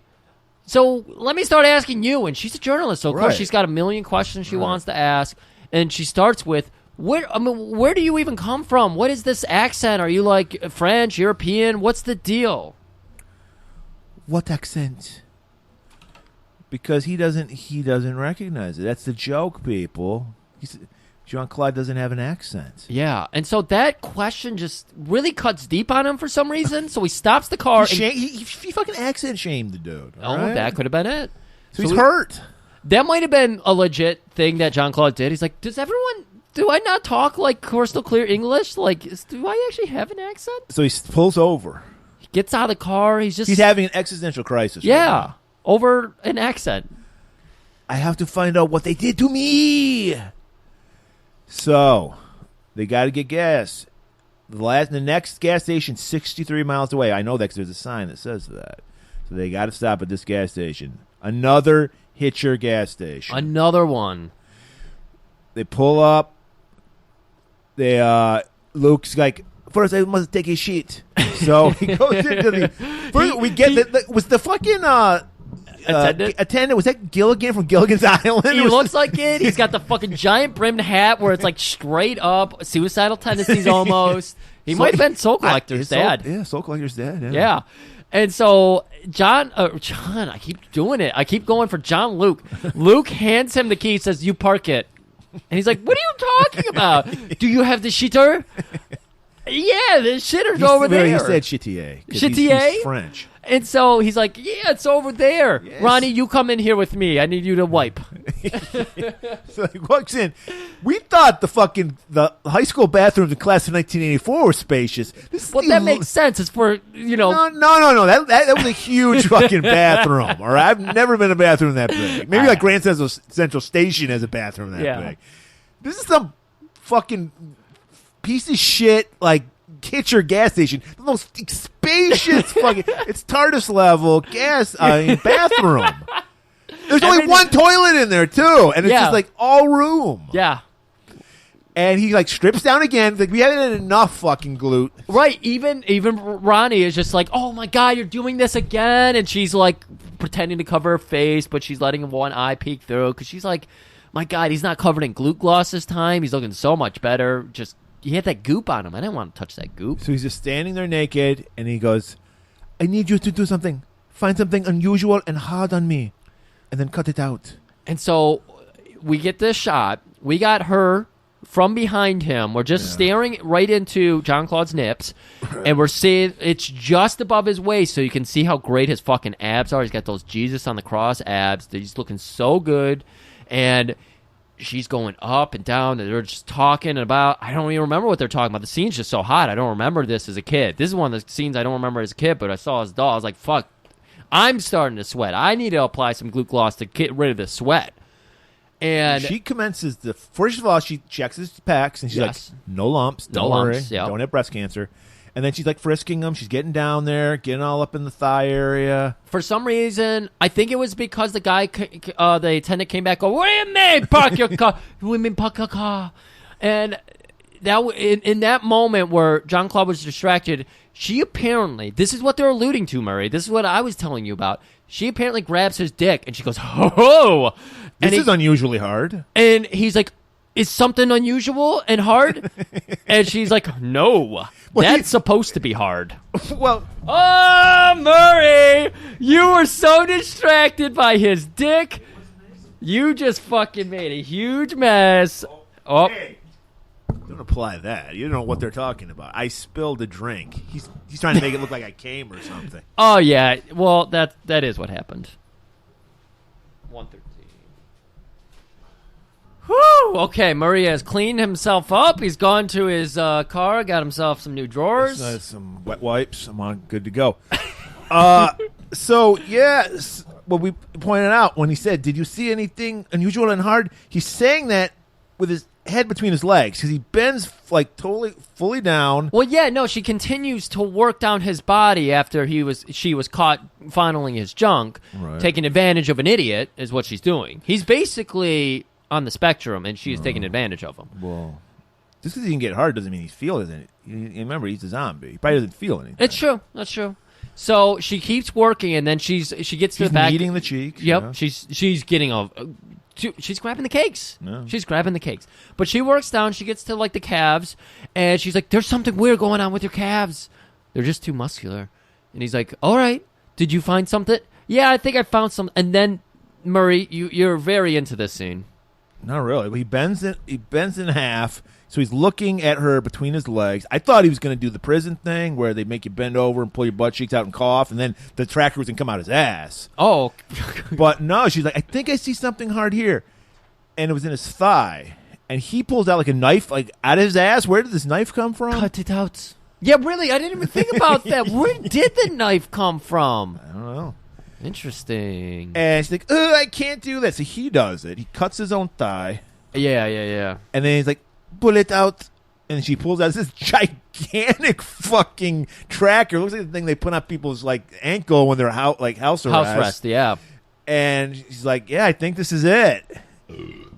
And so they pull it out. And so this is where we cut away from them. We're going outside because the Universal Soldier, the Goliath bus, is showing up. Right, they need to fill up too. Well, they need to fill up. They just get unleaded.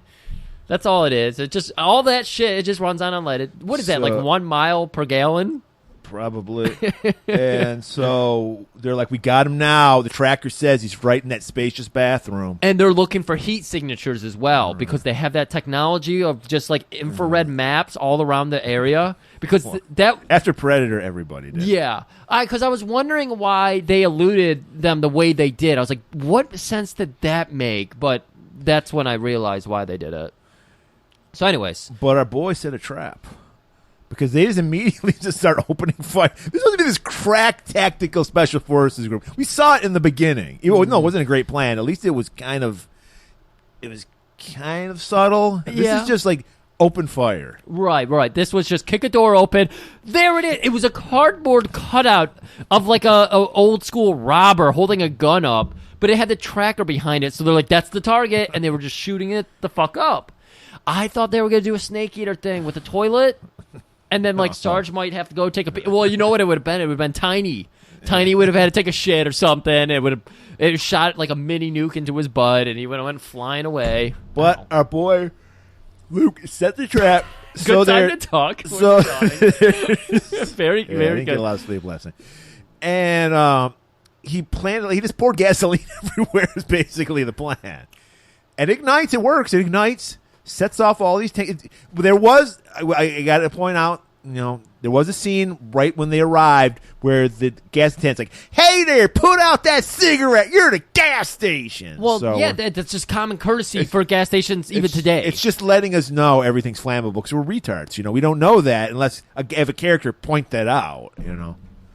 I'm okay with it. Subtle, like slipping something in there like that is fine. Like this movie, crisp pace. So it blows up. The whole gas station blows up, incinerates almost all of them. Not Sarge, but everybody else is immediately on fire. We're inside the Goliath. We're watching on their 160p, fucking horrible closed circuit TV with scramble. Well, this makes sense. It's a gas station. We got gas station level cameras, and so we're just watching multiple guys on fire just walking around. Like Frankenstein and shit. Literally like Frankenstein because they're going, "Ugh." And then the colonel's like, "Those are $250,000 soldiers, put them out." Only $250,000. That seems really cheap. Over 1992. Oh, yeah, that's right. So that, Murray, please. $6 million men. Wow, $6 million. That still seems kind of cheap. For Raytheon? Because these are definitely Raytheon products. Everyone, Raytheon was around in the 90s. Yeah.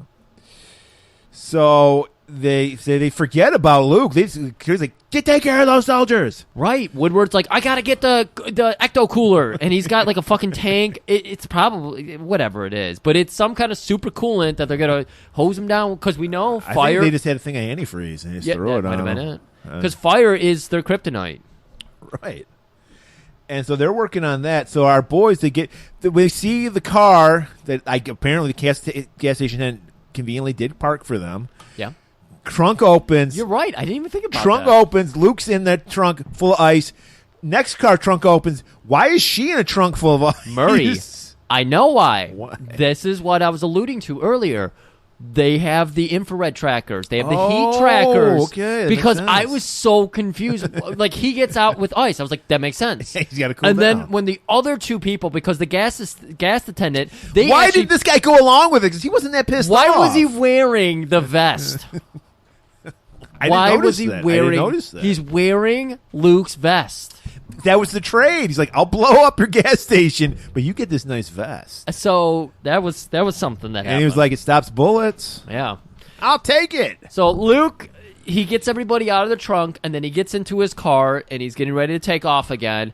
He gets 5 feet down the road when, dong! Fucking Sarge is in the back seat, gets a piano wire. I love how they did this shot because they have too much of the pre-roll here. So you have Jean-Claude like preparing to get strangled from behind, like he's leaning back into it, waiting for it. You can see the anticipation on his face, muscles tensing. Yeah, exactly. They fucked up the jump scare for this one.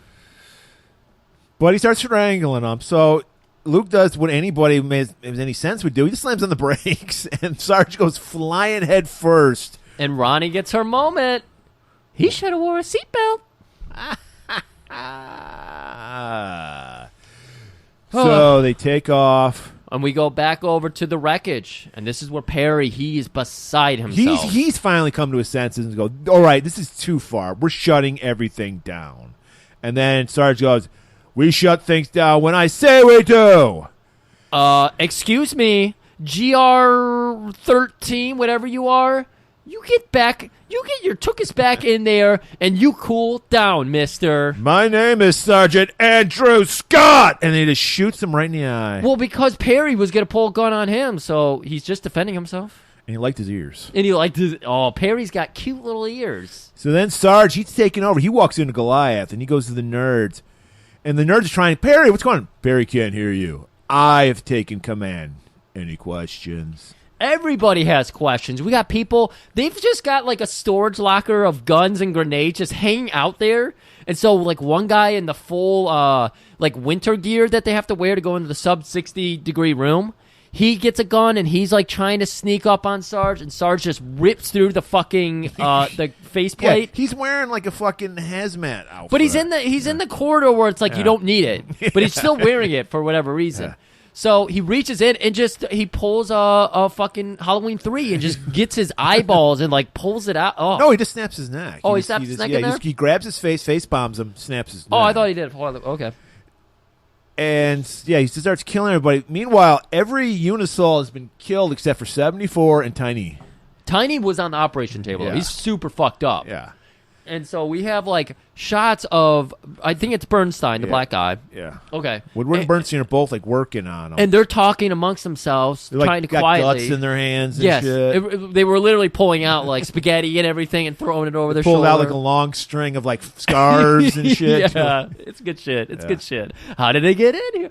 And they're like Bernstein looks over and he's like, Sarge, what is he? Or excuse me, Woodward, what is he doing over there? Because Sarge, he's taken one of their giant fucking syringes, and Murray, this is disgusting. This is where they came up with the idea for Bang Energy Drink. He starts mixing the Red Bull, mixing the Monster, and then he's adding some other additive that I couldn't tell. Rockstar energy drink. Rockstar energy drink. Yeah. And so when that's a cocktail you don't want to take. We're used to seeing Monsters, that disgusting green color, and Red Bull's got this beautiful glow to it. I don't know what color it even. It's red. It's called Red Bull for a reason.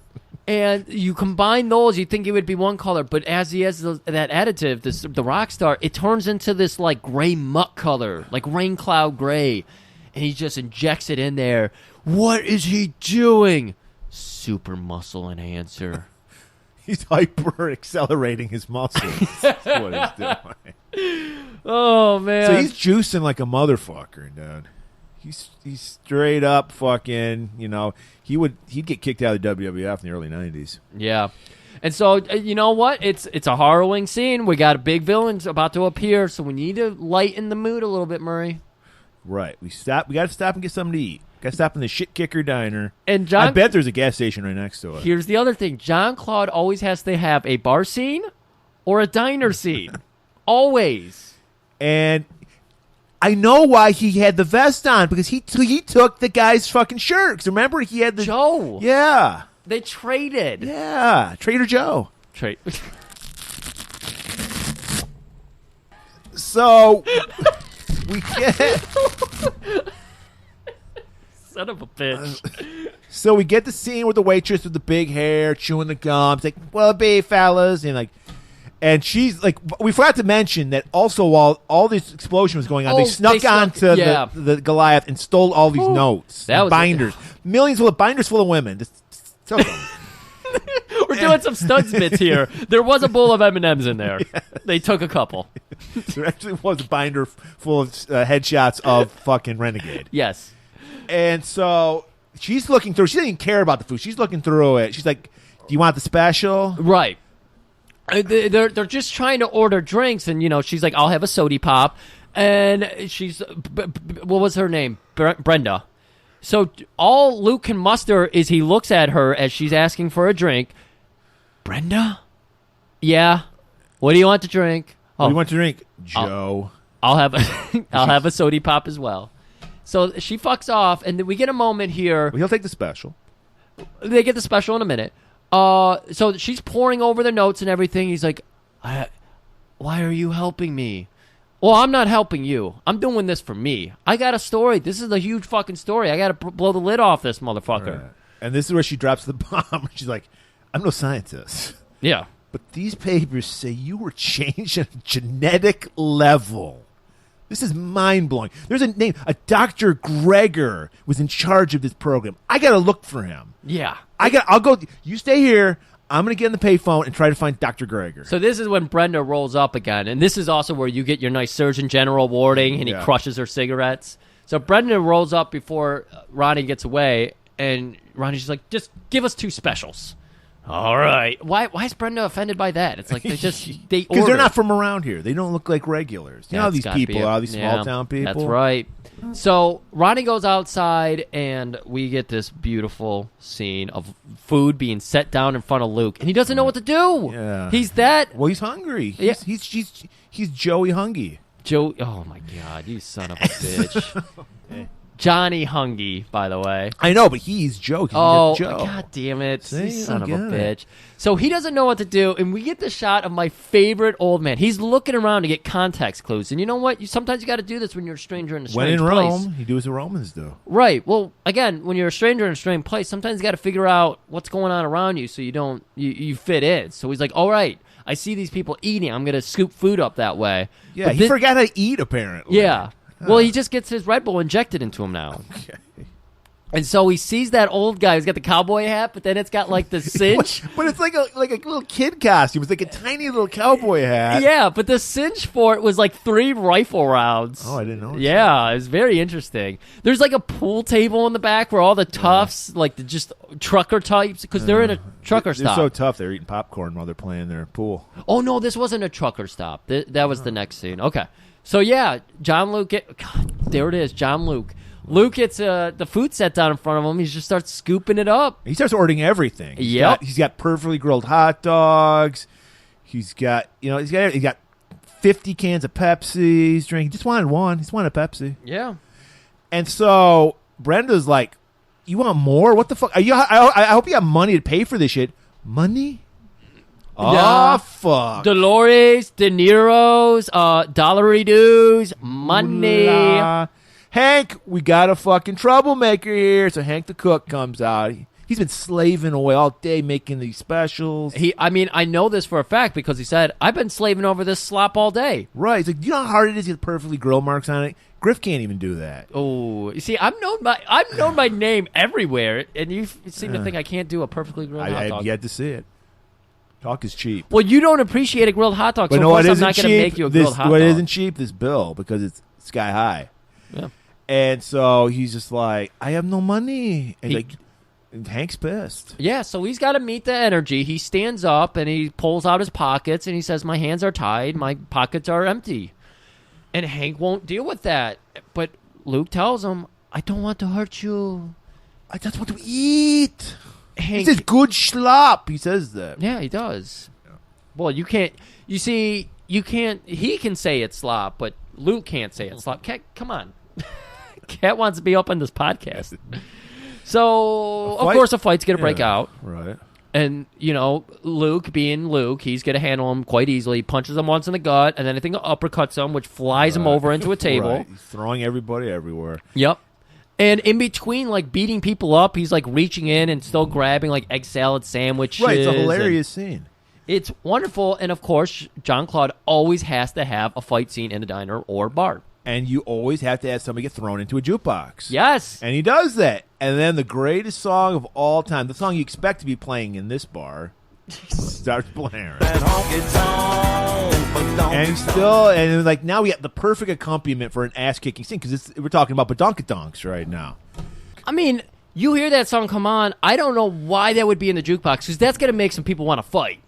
Well, that's what it does. Yeah.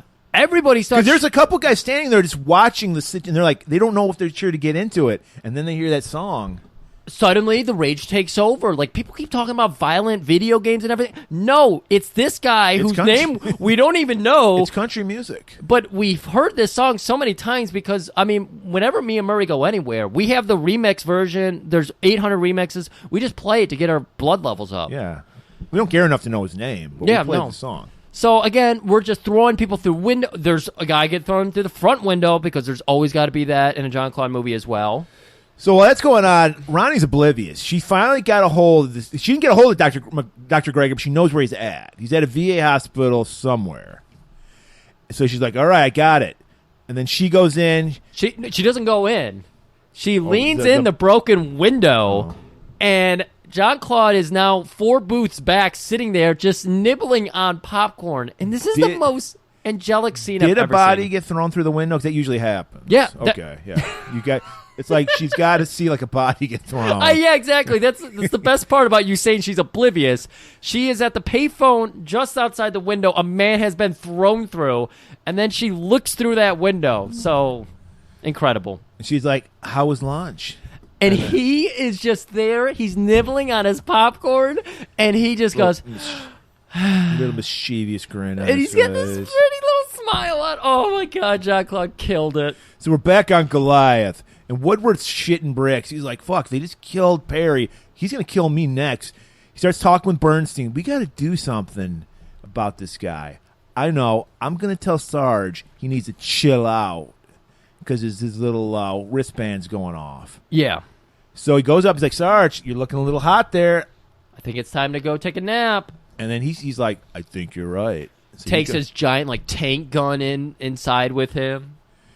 And then they're talking. Bernstein's like, "No, I got to go do it. Like you would suspect you're going to do something." Yeah, it makes no sense for you to do it. It's completely out of line. Why don't I go do it?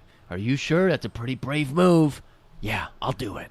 So our boy Sarge's playing possum. He's pretending like he's asleep on the chair. Yep. And he's just about to push that button for the Monster Energy drink. Yeah. That's going to erase his memories. It's going to give him the double. And then our boy Sarge just grabs him by the throat. "Oh, are you going to inject me?" No. I noticed the button seemed to be not working right, so I just got to double check it. "I think you need a little of the hot beef injection." And he's like, he throws Bernstein into the seat. And then we get this awful, like, puppet face of Bernstein. I don't know why we couldn't just have the actor. Yeah. And, and then the needle goes in. 'Cause I don't think the needle goes through him. Like, it's just bad. Yeah, so it wasn't the best. Bernstein, dead. So it's like now Woodward's like, "I guess I'm fucked, I guess, Right. Woodward's got to be fucked here, but he's going to keep him alive. But here's the problem. They don't have a tracker. They've got to use, like, old methods to find Luke now. Dude. Yeah, they got to Columbo it. They got to go. Sarge has to go back to his fucking, hunting days here and everything and figure out where he's going to be. So the plan is to stop at every random place and ask for Luke. Right. And the first place up, a honky-tonk bar. Are we sure this wasn't the same bar? We weren't at a bar before. We're at a diner. We don't know if there was a bar adjoining it. It could have been. We never go into this place. We're on the outside. But it was called Kitty's, and there was giant titties on Kitty's. Worst fucking representation of titties I've ever seen. It was literally 2 yellow circles with a red light in the middle for the nips. It was rough. Yeah. Well, I'd expect it in this kind of town. So this was like a trucker titty stop. Because as Sarge is walking up, you see in the background, there's just a bunch of trucks pulled over and everything. Right. And, of course, we recognize half these people from Over the Top. They're, this might have been the bar that they stop in at Over the Top where the kid gets the tuna sandwich because that gives you brain power. So he's like, "Have you seen Luke?" And they're like, "Luke!" We got like a bunch of big shit kickers, and we got this little dude in a country western outfit. Well, that's how it always goes, Murray. I mean, come on. It's like Jimmy Hart. He's the Jimmy Hart of the crew. And the little Jimmy Hart guy, he's like pulling off his cigarette, and he's like, "What's got going on here, boy? Got a necklace of ears? I got a necklace. A necklace of noses back at home." And he flicks his cigarette at Sarge. The balls on this guy. It's amazing. Well, because he's got his boys around. Right. Yeah. I love it though. I think this is 100% right. You put people in that setting, and they're gonna be the cock of the walk. And then Sarge just kills all his buddies, shoots them. He's like, "Hey, no, let's not be too hasty now. I think I did see this guy." He's got him held up by one ankle, upside down. Right. And he sees this gigantic, obnoxious belt buckle. He's like, "I like your belt." Yeah. Takes it off. Do you notice that Sarge is collecting trophies as he goes along? Because when he kills a cop, he puts his little sheriff badge on his vest. I did notice that. And also, he suddenly gets his dangling bit back there. Dangler. And it's like, where did he get that from? I don't know what it is. I don't know why it has to be there. But yes, he's got the little dangling little braid on the side. It's like, you know what it is? It's the fucking Jedi fucking thing, dude. Yes, side you're braid. right. Padawan learner. He's a Padawan learner. Yes, he is a Padawan of life and murder. So inside, as all this is going on, we're inside the Goliath, and 74 is still operational. That's the giant German dude. Yeah. And so Woodward goes up to him, and again, they have just a open locker of firearms. And he grabs a grenade, and he pulls the pin, and he says, "Hey, 74, Sarge told me," because now he's going by Sarge. "Sarge told me that you need to hold this grenade for 30 seconds and then let it go. Just drop it at your feet and stand here." Okay. And Woodward apparently runs out. I don't think he did. I think he just died. It's like, that's why it didn't make any sense, because why would he tell him to wait 30 seconds and then to stay there? Because he's, I don't know. We never, suffice to say, we never see Woodward again. Maybe he got away, maybe he died. But the Goliath blows up, Sarge turns back, it's like, oh, fuck. You know, she's like, now my ride's gone. Right, and I guess he steals like a truck or something, because... No, I think Goliath still works somehow. I think it still was Goliath. No, it does, because he's still driving it later. Yeah. So all of that destruction inside, later on, grenades do like... It doesn't even kill fucking 74, because he's in it later. It does nothing but kill Woodward, apparently. Before we close out on, like, Sarge's chapter of the story here, we see them, like, pull up to a grocery store, and he's dragging, like, the just remains of Tiny. I forget what number he was. He's just dragging the remains of him and 74, who's all fucked up. He's dragging their remains into a grocery store. Right, because they heal when they're cold. We learned that earlier. Yeah. I just think it's fun that he was going to the grocery store. Well, if you need a big freezer, a walk-in freezer, it makes perfect sense. He's like, "Where's the freezer?" And everyone's like, "What the fuck?" Is he, like you said, he's dragging these two huge motherfuckers behind him. Yeah. Goes in there. He's frustrated because it's not, obviously it isn't working. Fucking Tiny's just laying there. He's kicking him. "Get up, soldier!" He was so good. I loved it. All right.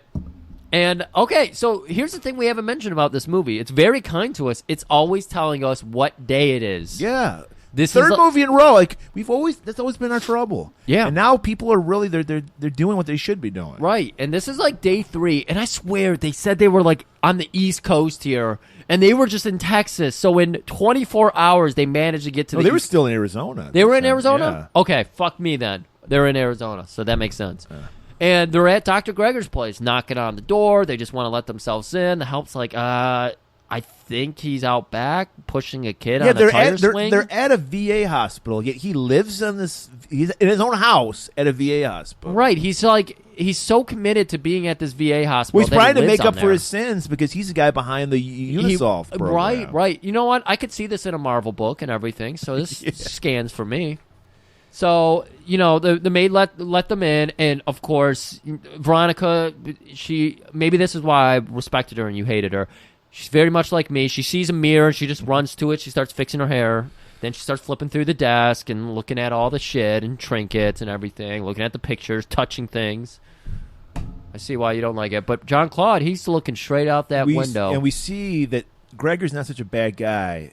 Why? Because he's pushing a little girl on a swing. Yeah, pigtails flying in the wind. Probably. Yeah, who knows? Maybe future sexual assault victim. We don't know. This guy, I think this guy's something shady with this guy.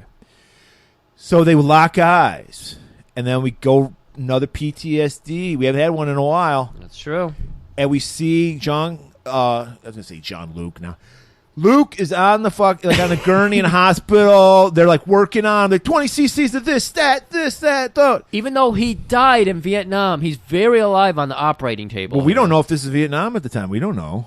We don't know how far they took their bodies. There's very nebulous about what the process is. Right, and they were on ice. They put him on ice, so that apparently keeps you alive. He's like, "Don't you die on me, soldier!" And he pulls his mask down so we see it's fucking, it's the guy from Law and Order. They're like holding up a long fucking thing, and I was like, oh, so some of those robot parts they're putting in him.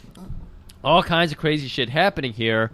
And he finally like snaps to, and Gregor's like standing over him, and this is where because he faints, Yeah. But we're going back to the grocery store before we get more of that. So Sarge is holding the whole grocery store hostage now. It's like a hostage situation. Cops are outside. And then fucking Sarge he's had enough. He's had all he can stands and he can't stands no more. And he's cut the fucking promo on every motherfucker in the room. It's so wonderful. Because 74, even though he had a grenade blow him up, he's outside at the butcher window eating just a raw chunk of beef as people are just watching. And then Sarge comes out. Oh my God, this promo! I loved it. This is why I think you need to give Dolph a chance. Well, let's hear a little bit of it. Maybe I will. God damn it, the whole fucking platoon dropping like flies. What the hell are you staring at? Do you have any idea what it's like out there? Do you? Well, I'm fighting this thing, man. I kick ass. Well, kiss ass. And I'm busting heads. It's the only way to win this fucking war. And these shitheads. These yellow traitoring motherfuckers. They're everywhere.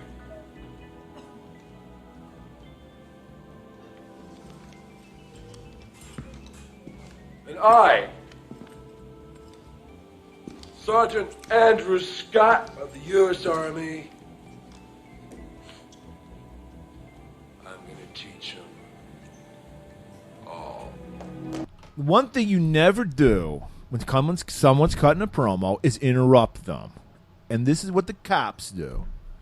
They just don't know any better. So Sarge starts to unload and killing, but he's like thinking he's back in Vietnam now.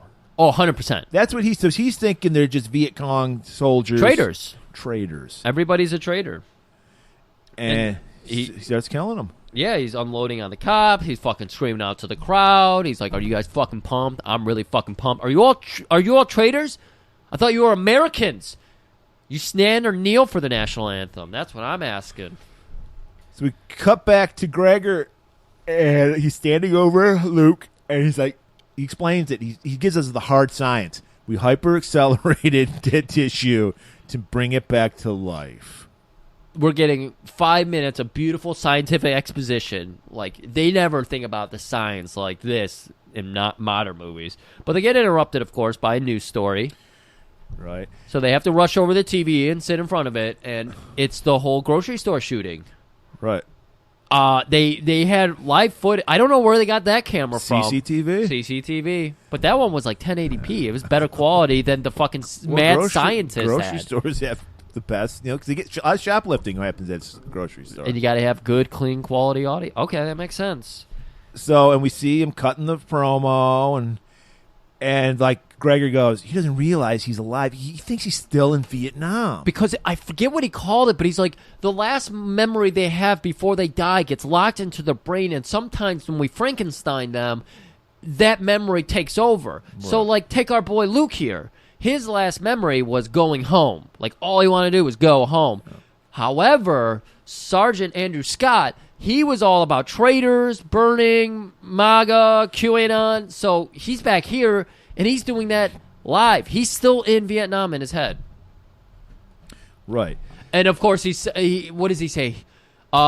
He very much thinks he's alive. And then, like, Luke peeks around the corner, and he's just like, he is not alive. We are dead.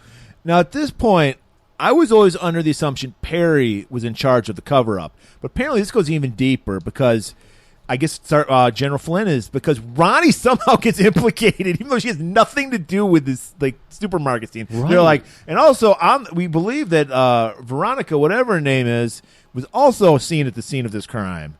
So she's like, fuck, man, I got to get the fuck out of here. Right. All right, so we joined them at a bus station, and apparently they're going to fuck out of town. I don't remember where they were planning to go. She's going to get the fuck out of town. Okay. He's like, I must do this myself. Right. I do not want to see you die. So somehow he gets money.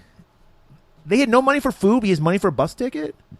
So he's like, maybe he sold some ass shots. L.A. I have a niece, a beautiful little niece, and a sister-in-law in L.A. you can stay with. They live in the ghetto. They live on the cross street from Angeltown. Stay there, you'll be safe. And she's like, this is the biggest story of the day. This is the story of the century. Yeah. I'm not going. No! You must go. You must stay safe. So she's like, okay, I'll go. So then we get the scene. We've seen it a million times where the yeah. bus is taking off. We're blocked. We have Luke's vision, so she's blocked off by the bus. We assume she got on it. Bus moves out of the way. There she is. And I get it, what you were saying. Like, you don't like the adorable cutesy, doing the Rudy Ray rub out and touching the cheek thing. Yeah. And she's doing that here. Yeah. She's like, and I like this scene because it was a nice little twist on the scene. Yeah. Because not only is she standing there, a million cops are standing Yep. there. So they get arrested. So now they're on like a police bus, not police bus, prison bus. Prison bus. There you go. And they're handcuffed or shackled in the back, and they're being taken to apparently prison. I don't know where they're being taken. Well, yeah, really. They're the same place that John Ryder was being taken to.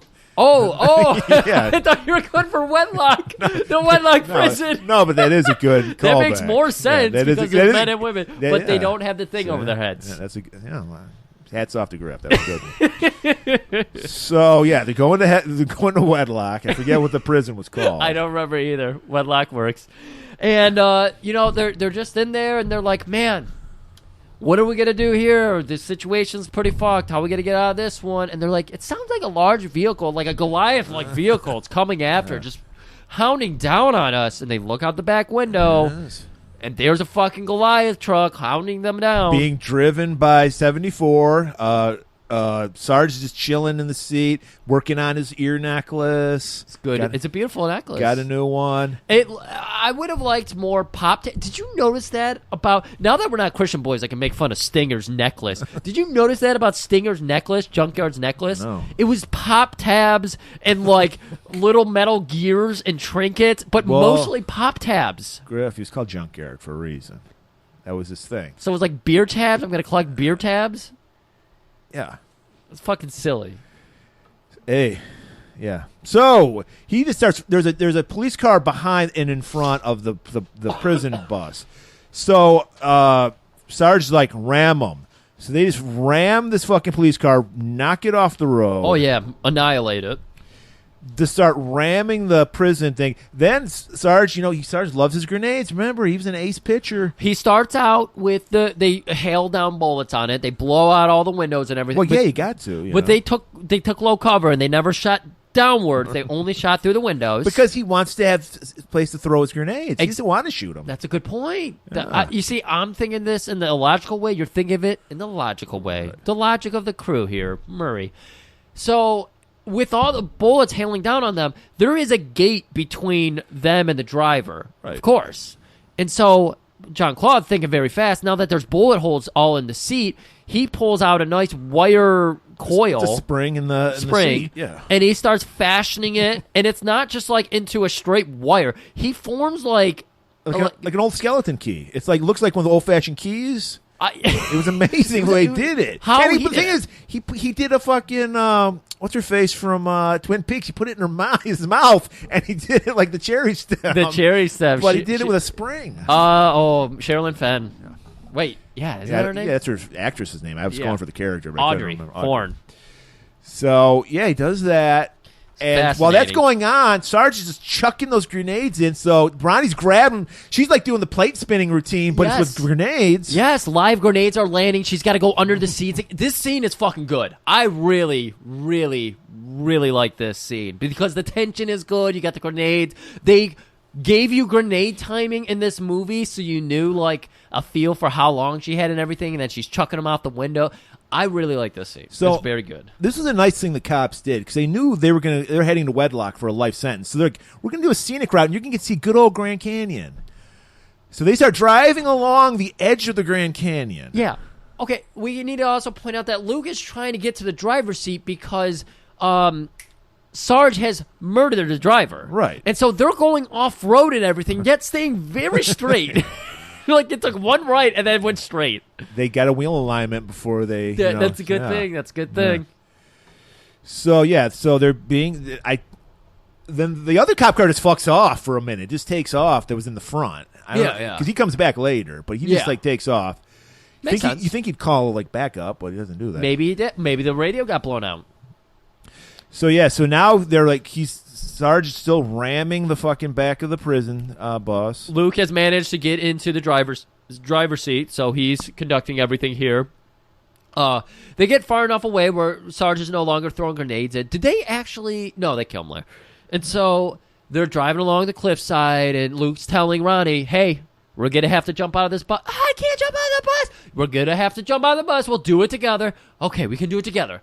So he opens the doors like a normal bus would have, that beautiful lever, and you pull it open. Yeah. She's getting all ready. She's like, I can't do it. And so he just sticks his leg out there. He says we'll do it together. Is what I said that. Yeah. But what he's doing is he's faking her the fuck out, and he turns a little bit away from the cliff because they are driving right on the cliffside. Yeah. So he gives her a little room to tuck and roll, and he just shoves her ass out there with his boot. Somehow 74 gets shot. Okay. What? I'll take over this. Okay. I'll be the Luke driving the bus here. So now we just got the two of them. We got 74 driving. We got Sarge. He gets his grenades back out. He's going back to his baseball days. He's hanging out the window. He fucking chucks a grenade forward. He managed to throw. They got to be going 50 miles an hour or so. So think of how fast he has to throw that grenade to get it to catch up, because he hits the back wheel of Luke's bus. And so it blows out the wheel. It flips over on its top side. And now it's like T-bone position for them to ram it, and they're going to push it off. John Luke, there it is again. John Luke gets on the fucking bus. Do it again, yeah. Well, yeah, now I'm just doing it on purpose, whatever. So he gets on top of the bus. He's like taking his time with this and everything. Manages to run onto the hood of Sarge's bus, and he shoots out 74. So now he no longer can brake, and they're about to go over the cliffside. Right. And Luke just runs straight across the bus and rolls off.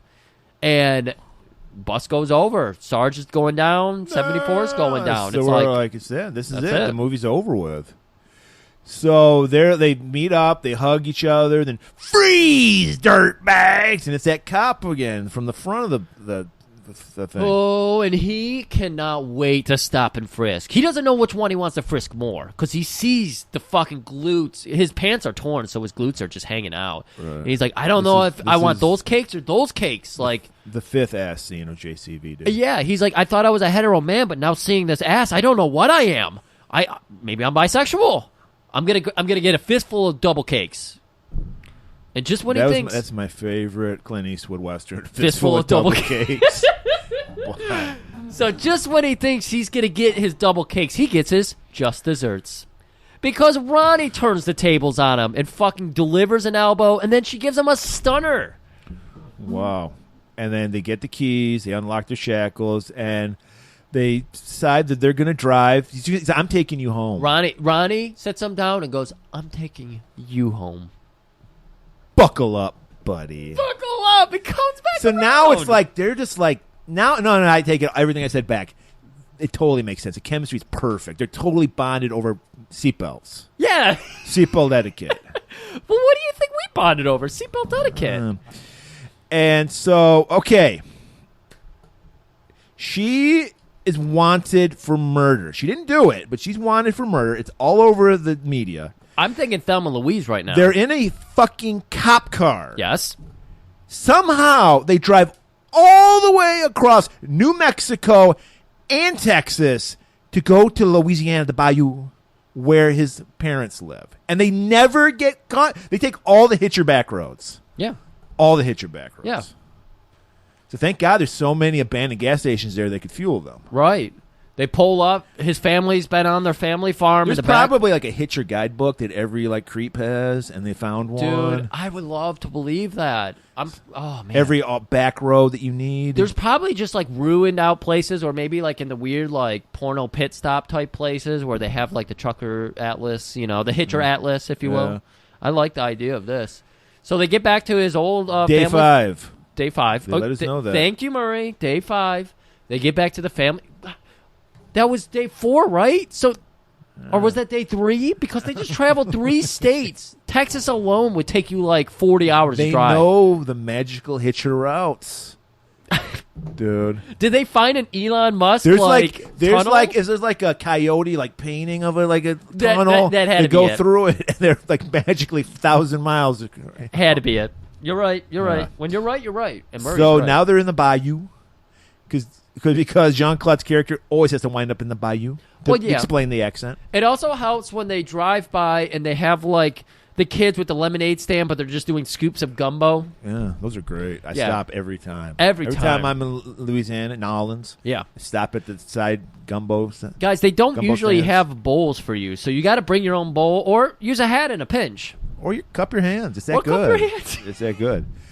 So he comes home, and then, of course, this is 25. He still thinks it's 1969. You pointed this out. Mom comes out. She's got a thick, accent. Is that my boy? But then Dad comes out. Hey, Hey there. How you doing? how's it going? I'm not Cajun. I'm just regular. Are you really my son? Mama! Papa! You're so old. They're inside, and Luke is just looking at all the pictures. There's pictures of him in the army, They and like Sarge is in Still there. got his bedroom like a shrine and all that course. shit. Yeah. Got the Jimi Hendrix poster to let you know it's 1969. Farrah Fawcett, that one. Well, that'd be a little later, but Oh, would it? maybe Okay. maybe Dad was like, I think he would like this. He puts that up. That's how we got away with it with Mom. So yeah, he's realizing that he's lost 25 years of his life. Yeah, and he's sitting down with Ronnie. And she's like, well, cheer up. You look pretty damn good for 50. God damn, you got the glutes of a 20-year-old, and you're complaining? Like, come on, you got a second lease on life. So she's like, okay. She gets off the phone. She's like, I called some of my friends in the media. They want this story. Well, yeah, of course they do. So I'm going to meet up with them. I'm going. I don't know where she's going. Back to L.A. I don't know where the fuck she was going. I'm guessing L.A. I maybe an airport to fly back home. Well, she's a wanted criminal. I think she can get on a plane. Right. And so Luke is about to have a crisis of character, and she's like, that's too heavy for me. I'm a roaming woman. I'm a gypsy woman. And you know what? I appreciate that about her. She's not like, I'm going to stick around and fuck this 50-year-old who has a 20-year-old's body. She's like, I'm getting the fuck out. Yeah, that was the thing. She's like, 50? Ugh. I don't want to fuck a 50-year-old. I don't think she wants to fuck anybody. I think she just wants to keep up her journalistic integrity, Murray. As a couple of the greatest investigative journalists of our time, The Woodward and Bernstein of podcasts. I just agree with this. I get it. So she's like, all right, well, I'm going to get out of here. You know what? You know what's really funny? It's been 2 whole days since I've had a cigarette, and I don't want one. Sometimes life is just cool. That's her. Right. That's the one thing he left her. He's like, cigarettes are bad. Yeah. So she gets in the cop car, and she's like, where are the fucking keys? She checks the fucking visor, because that's where you put the keys. That's where Right. a normal person puts their keys. Storm is just plowing down now. Missing something. It's our boy Sarge. He went off a cliff. At least have a fucking some damage Nothing. on him. Nothing. Apparently, he found an ice bath on the way over here. Apparently. And he got over here Maybe just he as loaded the quick. back of Goliath with ice. We don't know. And it has like super cruise control, or it survived a He fall. just got a bag of frozen peas and put it on his eye was like the Terminator, and he just put it on there. And This is not a good time for it. We've already gone way so long. yeah. But have you watched any of the sequels? No. Because neither have I. I've only seen this movie one time. We did 30 do a years. month of terrible sequels before. This Yeah. might be a reason to bring that back and do Terrible this- Twos? Yeah, the Terrible Twos. And we might need to do this the out. terrible sequel of this. Yeah. It looks rough. We'll check on how well this episode does, which I think it will do well for us. So yeah, he takes Luke back to Ronnie. Okay. Wait, I'm Murray's lost again. Yeah. So Luke is still just inside, just looking at all of his trinkets, playing with all of his old Play-Doh and everything. When suddenly, like, the lights go out and he hears a plate fall, and he's just like, "What is going on?" He rushes into the kitchen. There's just a fire on the stove. It's an electric stove, but it's on fire now. Like, what the fuck I just thought it was a happened wood here? stove. Was it an electric stove? I saw electricity. Okay. Well, either way, even if it was a gas stove, it's a gigantic fucking flame, so Yeah, it makes no sense. It made no sense at all. This is like David Lynch And he's imagery like, here. Mama, Papa. And their parents are gone, man. The gumbo's on the floor. He's That's like, That's right. not where they leave it. I mean, Daddy loves to eat it out of the cups of his hands, but he never spills a drop. So he goes out to the barn out back, and our boy fucking Sarge is there. Yeah, outside the barn. He's not in the Yeah. barn. But yeah, he's there. He's got all three. He's got the parents tied up, and he's got what's her name tied up? She's tied up to something. She's tied up to a wood chipper. She was tied up near it. She put herself near the wood chipper to try to get loose. And his parents were like in the doorway of the barn, like tied up. Yeah, and guys, we're going back to it. We've seen this scene 3 times now. A butt shot again? A butt shot again. No. Yes, there you go. Luke comes out, and he's got his parents just stationed on their knees, and they're looking up at Sarge, who's got a gun pulled out. Soldier, come over here. We got a couple of traitors. And he starts dropping some hard racist language. He's using the G word. Luke obviously refuses because he's offended by that. Yeah. And he just starts fucking doing the prettiest kicks we've ever seen on fucking Sarge. He's punching. He's kicking. He's doing it all. Sarge no selling any of it. And he just grabs Luke and hurls him across the fucking, like 20 feet. Right. And he goes through the barn doors. And so now the fight is, it's a barn room blitz. Should have taken your medication. And then he whips out the fucking cocktail of Monster Energy drink, Red Bull, with a dash of Rockstar. That dash is the killer. That's the dash. That's the one that turns into that gray, disgusting amalgamation. He's just like, all right, kid, let's go. He's just fucking throwing him around like luggage. He's manhandling him. He's beating the tar out of him. He takes him back out, and he finds that cop car they came in on, and he bashes his head through the window, and then he starts just bashing him into the fucking door, and he just drops him there, and he's just like celebrating over this glory. And he wants Ronnie to see this, so he takes Luke up to Ronnie. I think because he's going to kill Ronnie in front of Luke because he's a cruel guy. That's what it was. Is he gets his gun out, and he's like, all right, here we go. We're gonna shoot your little friend here because you know why?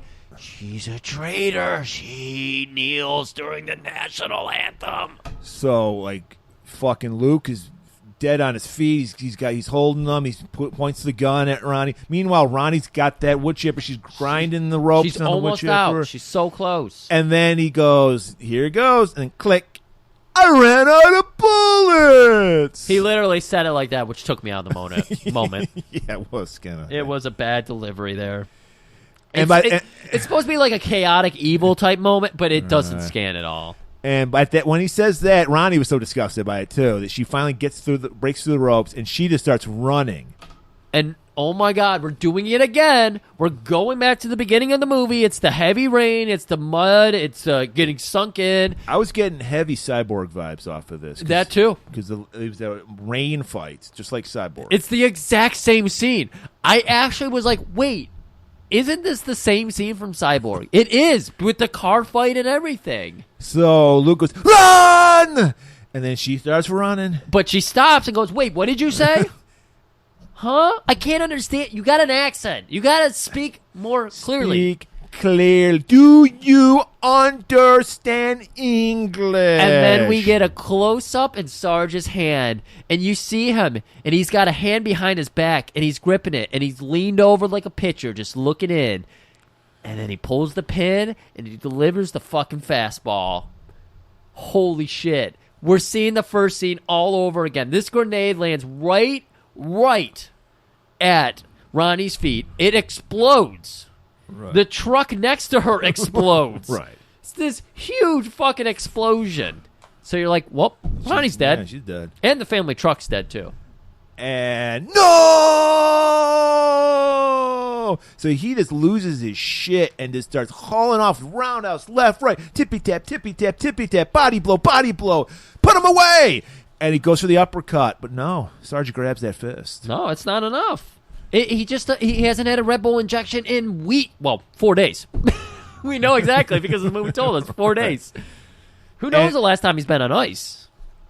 So Luke, and he notices that he sees that syringe of the old cocktail. Yeah, so he changes from he you know what? He wasn't being like water. So he's like, oh my God, I got to channel my Bruce Lee.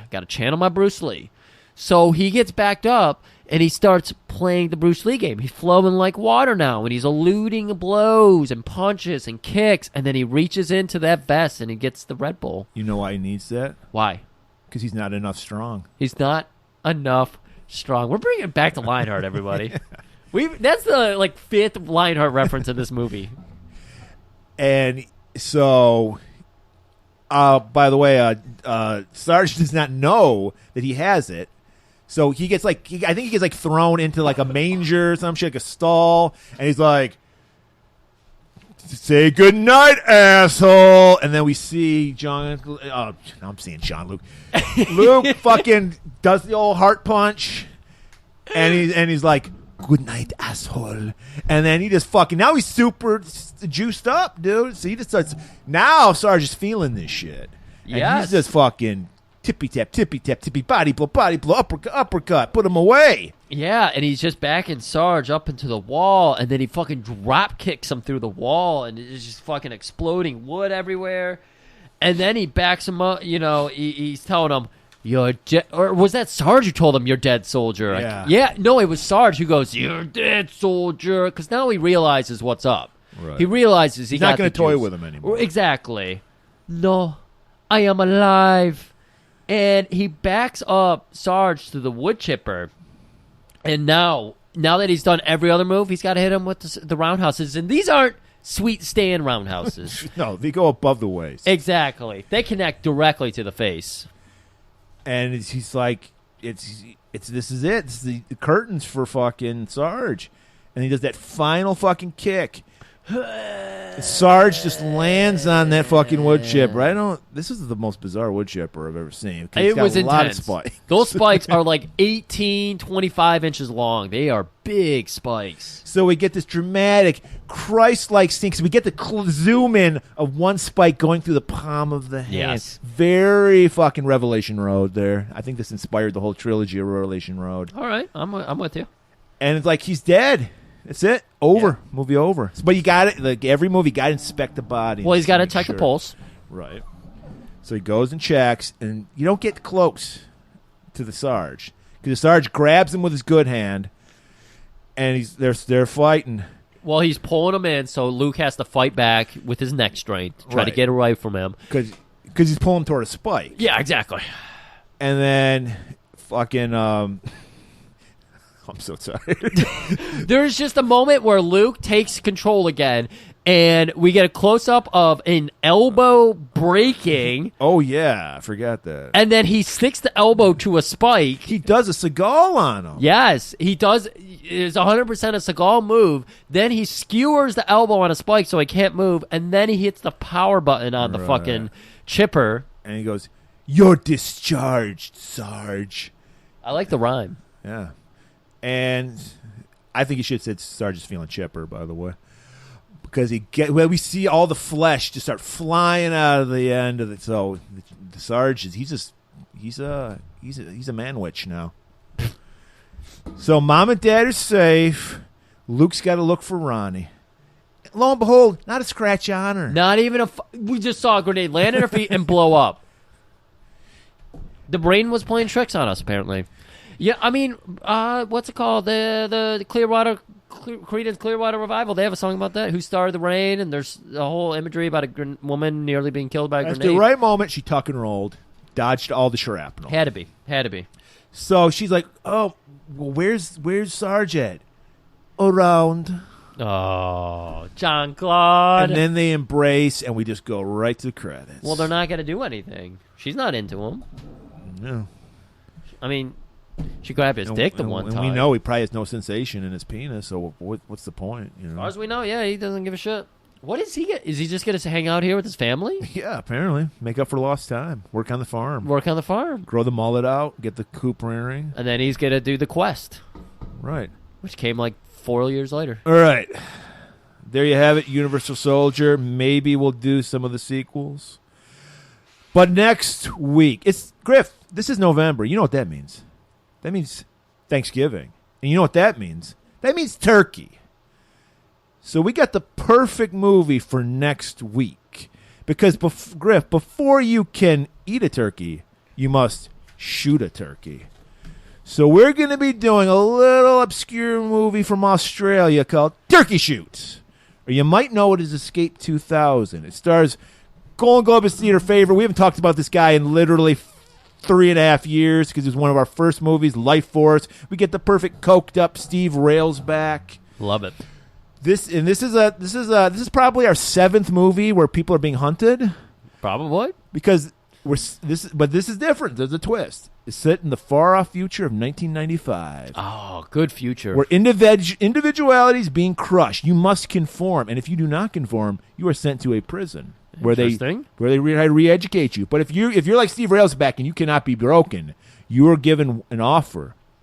You can be freed if you can deal with the hunt. If you can escape the hunters, you can be freed. So that will be in Turkey Shoot next week. And another thing, and if you're a true fan of ours, you'll be checking this out tomorrow. I will have something very special for our Thanksgiving episode on our Twitter. So if you follow us, you'll know what's going on. If you don't, you should be following us at G&G Theater. And it's something you're going to really be excited about, because usually for Thanksgiving, we let you guys pick the movie, and we're doing that as well, but we got a nice little twist on it. So I want you to tune in tomorrow. It'll be up for a week. Make sure you vote. See you next week. I'm so fucking tired. Keep it warm.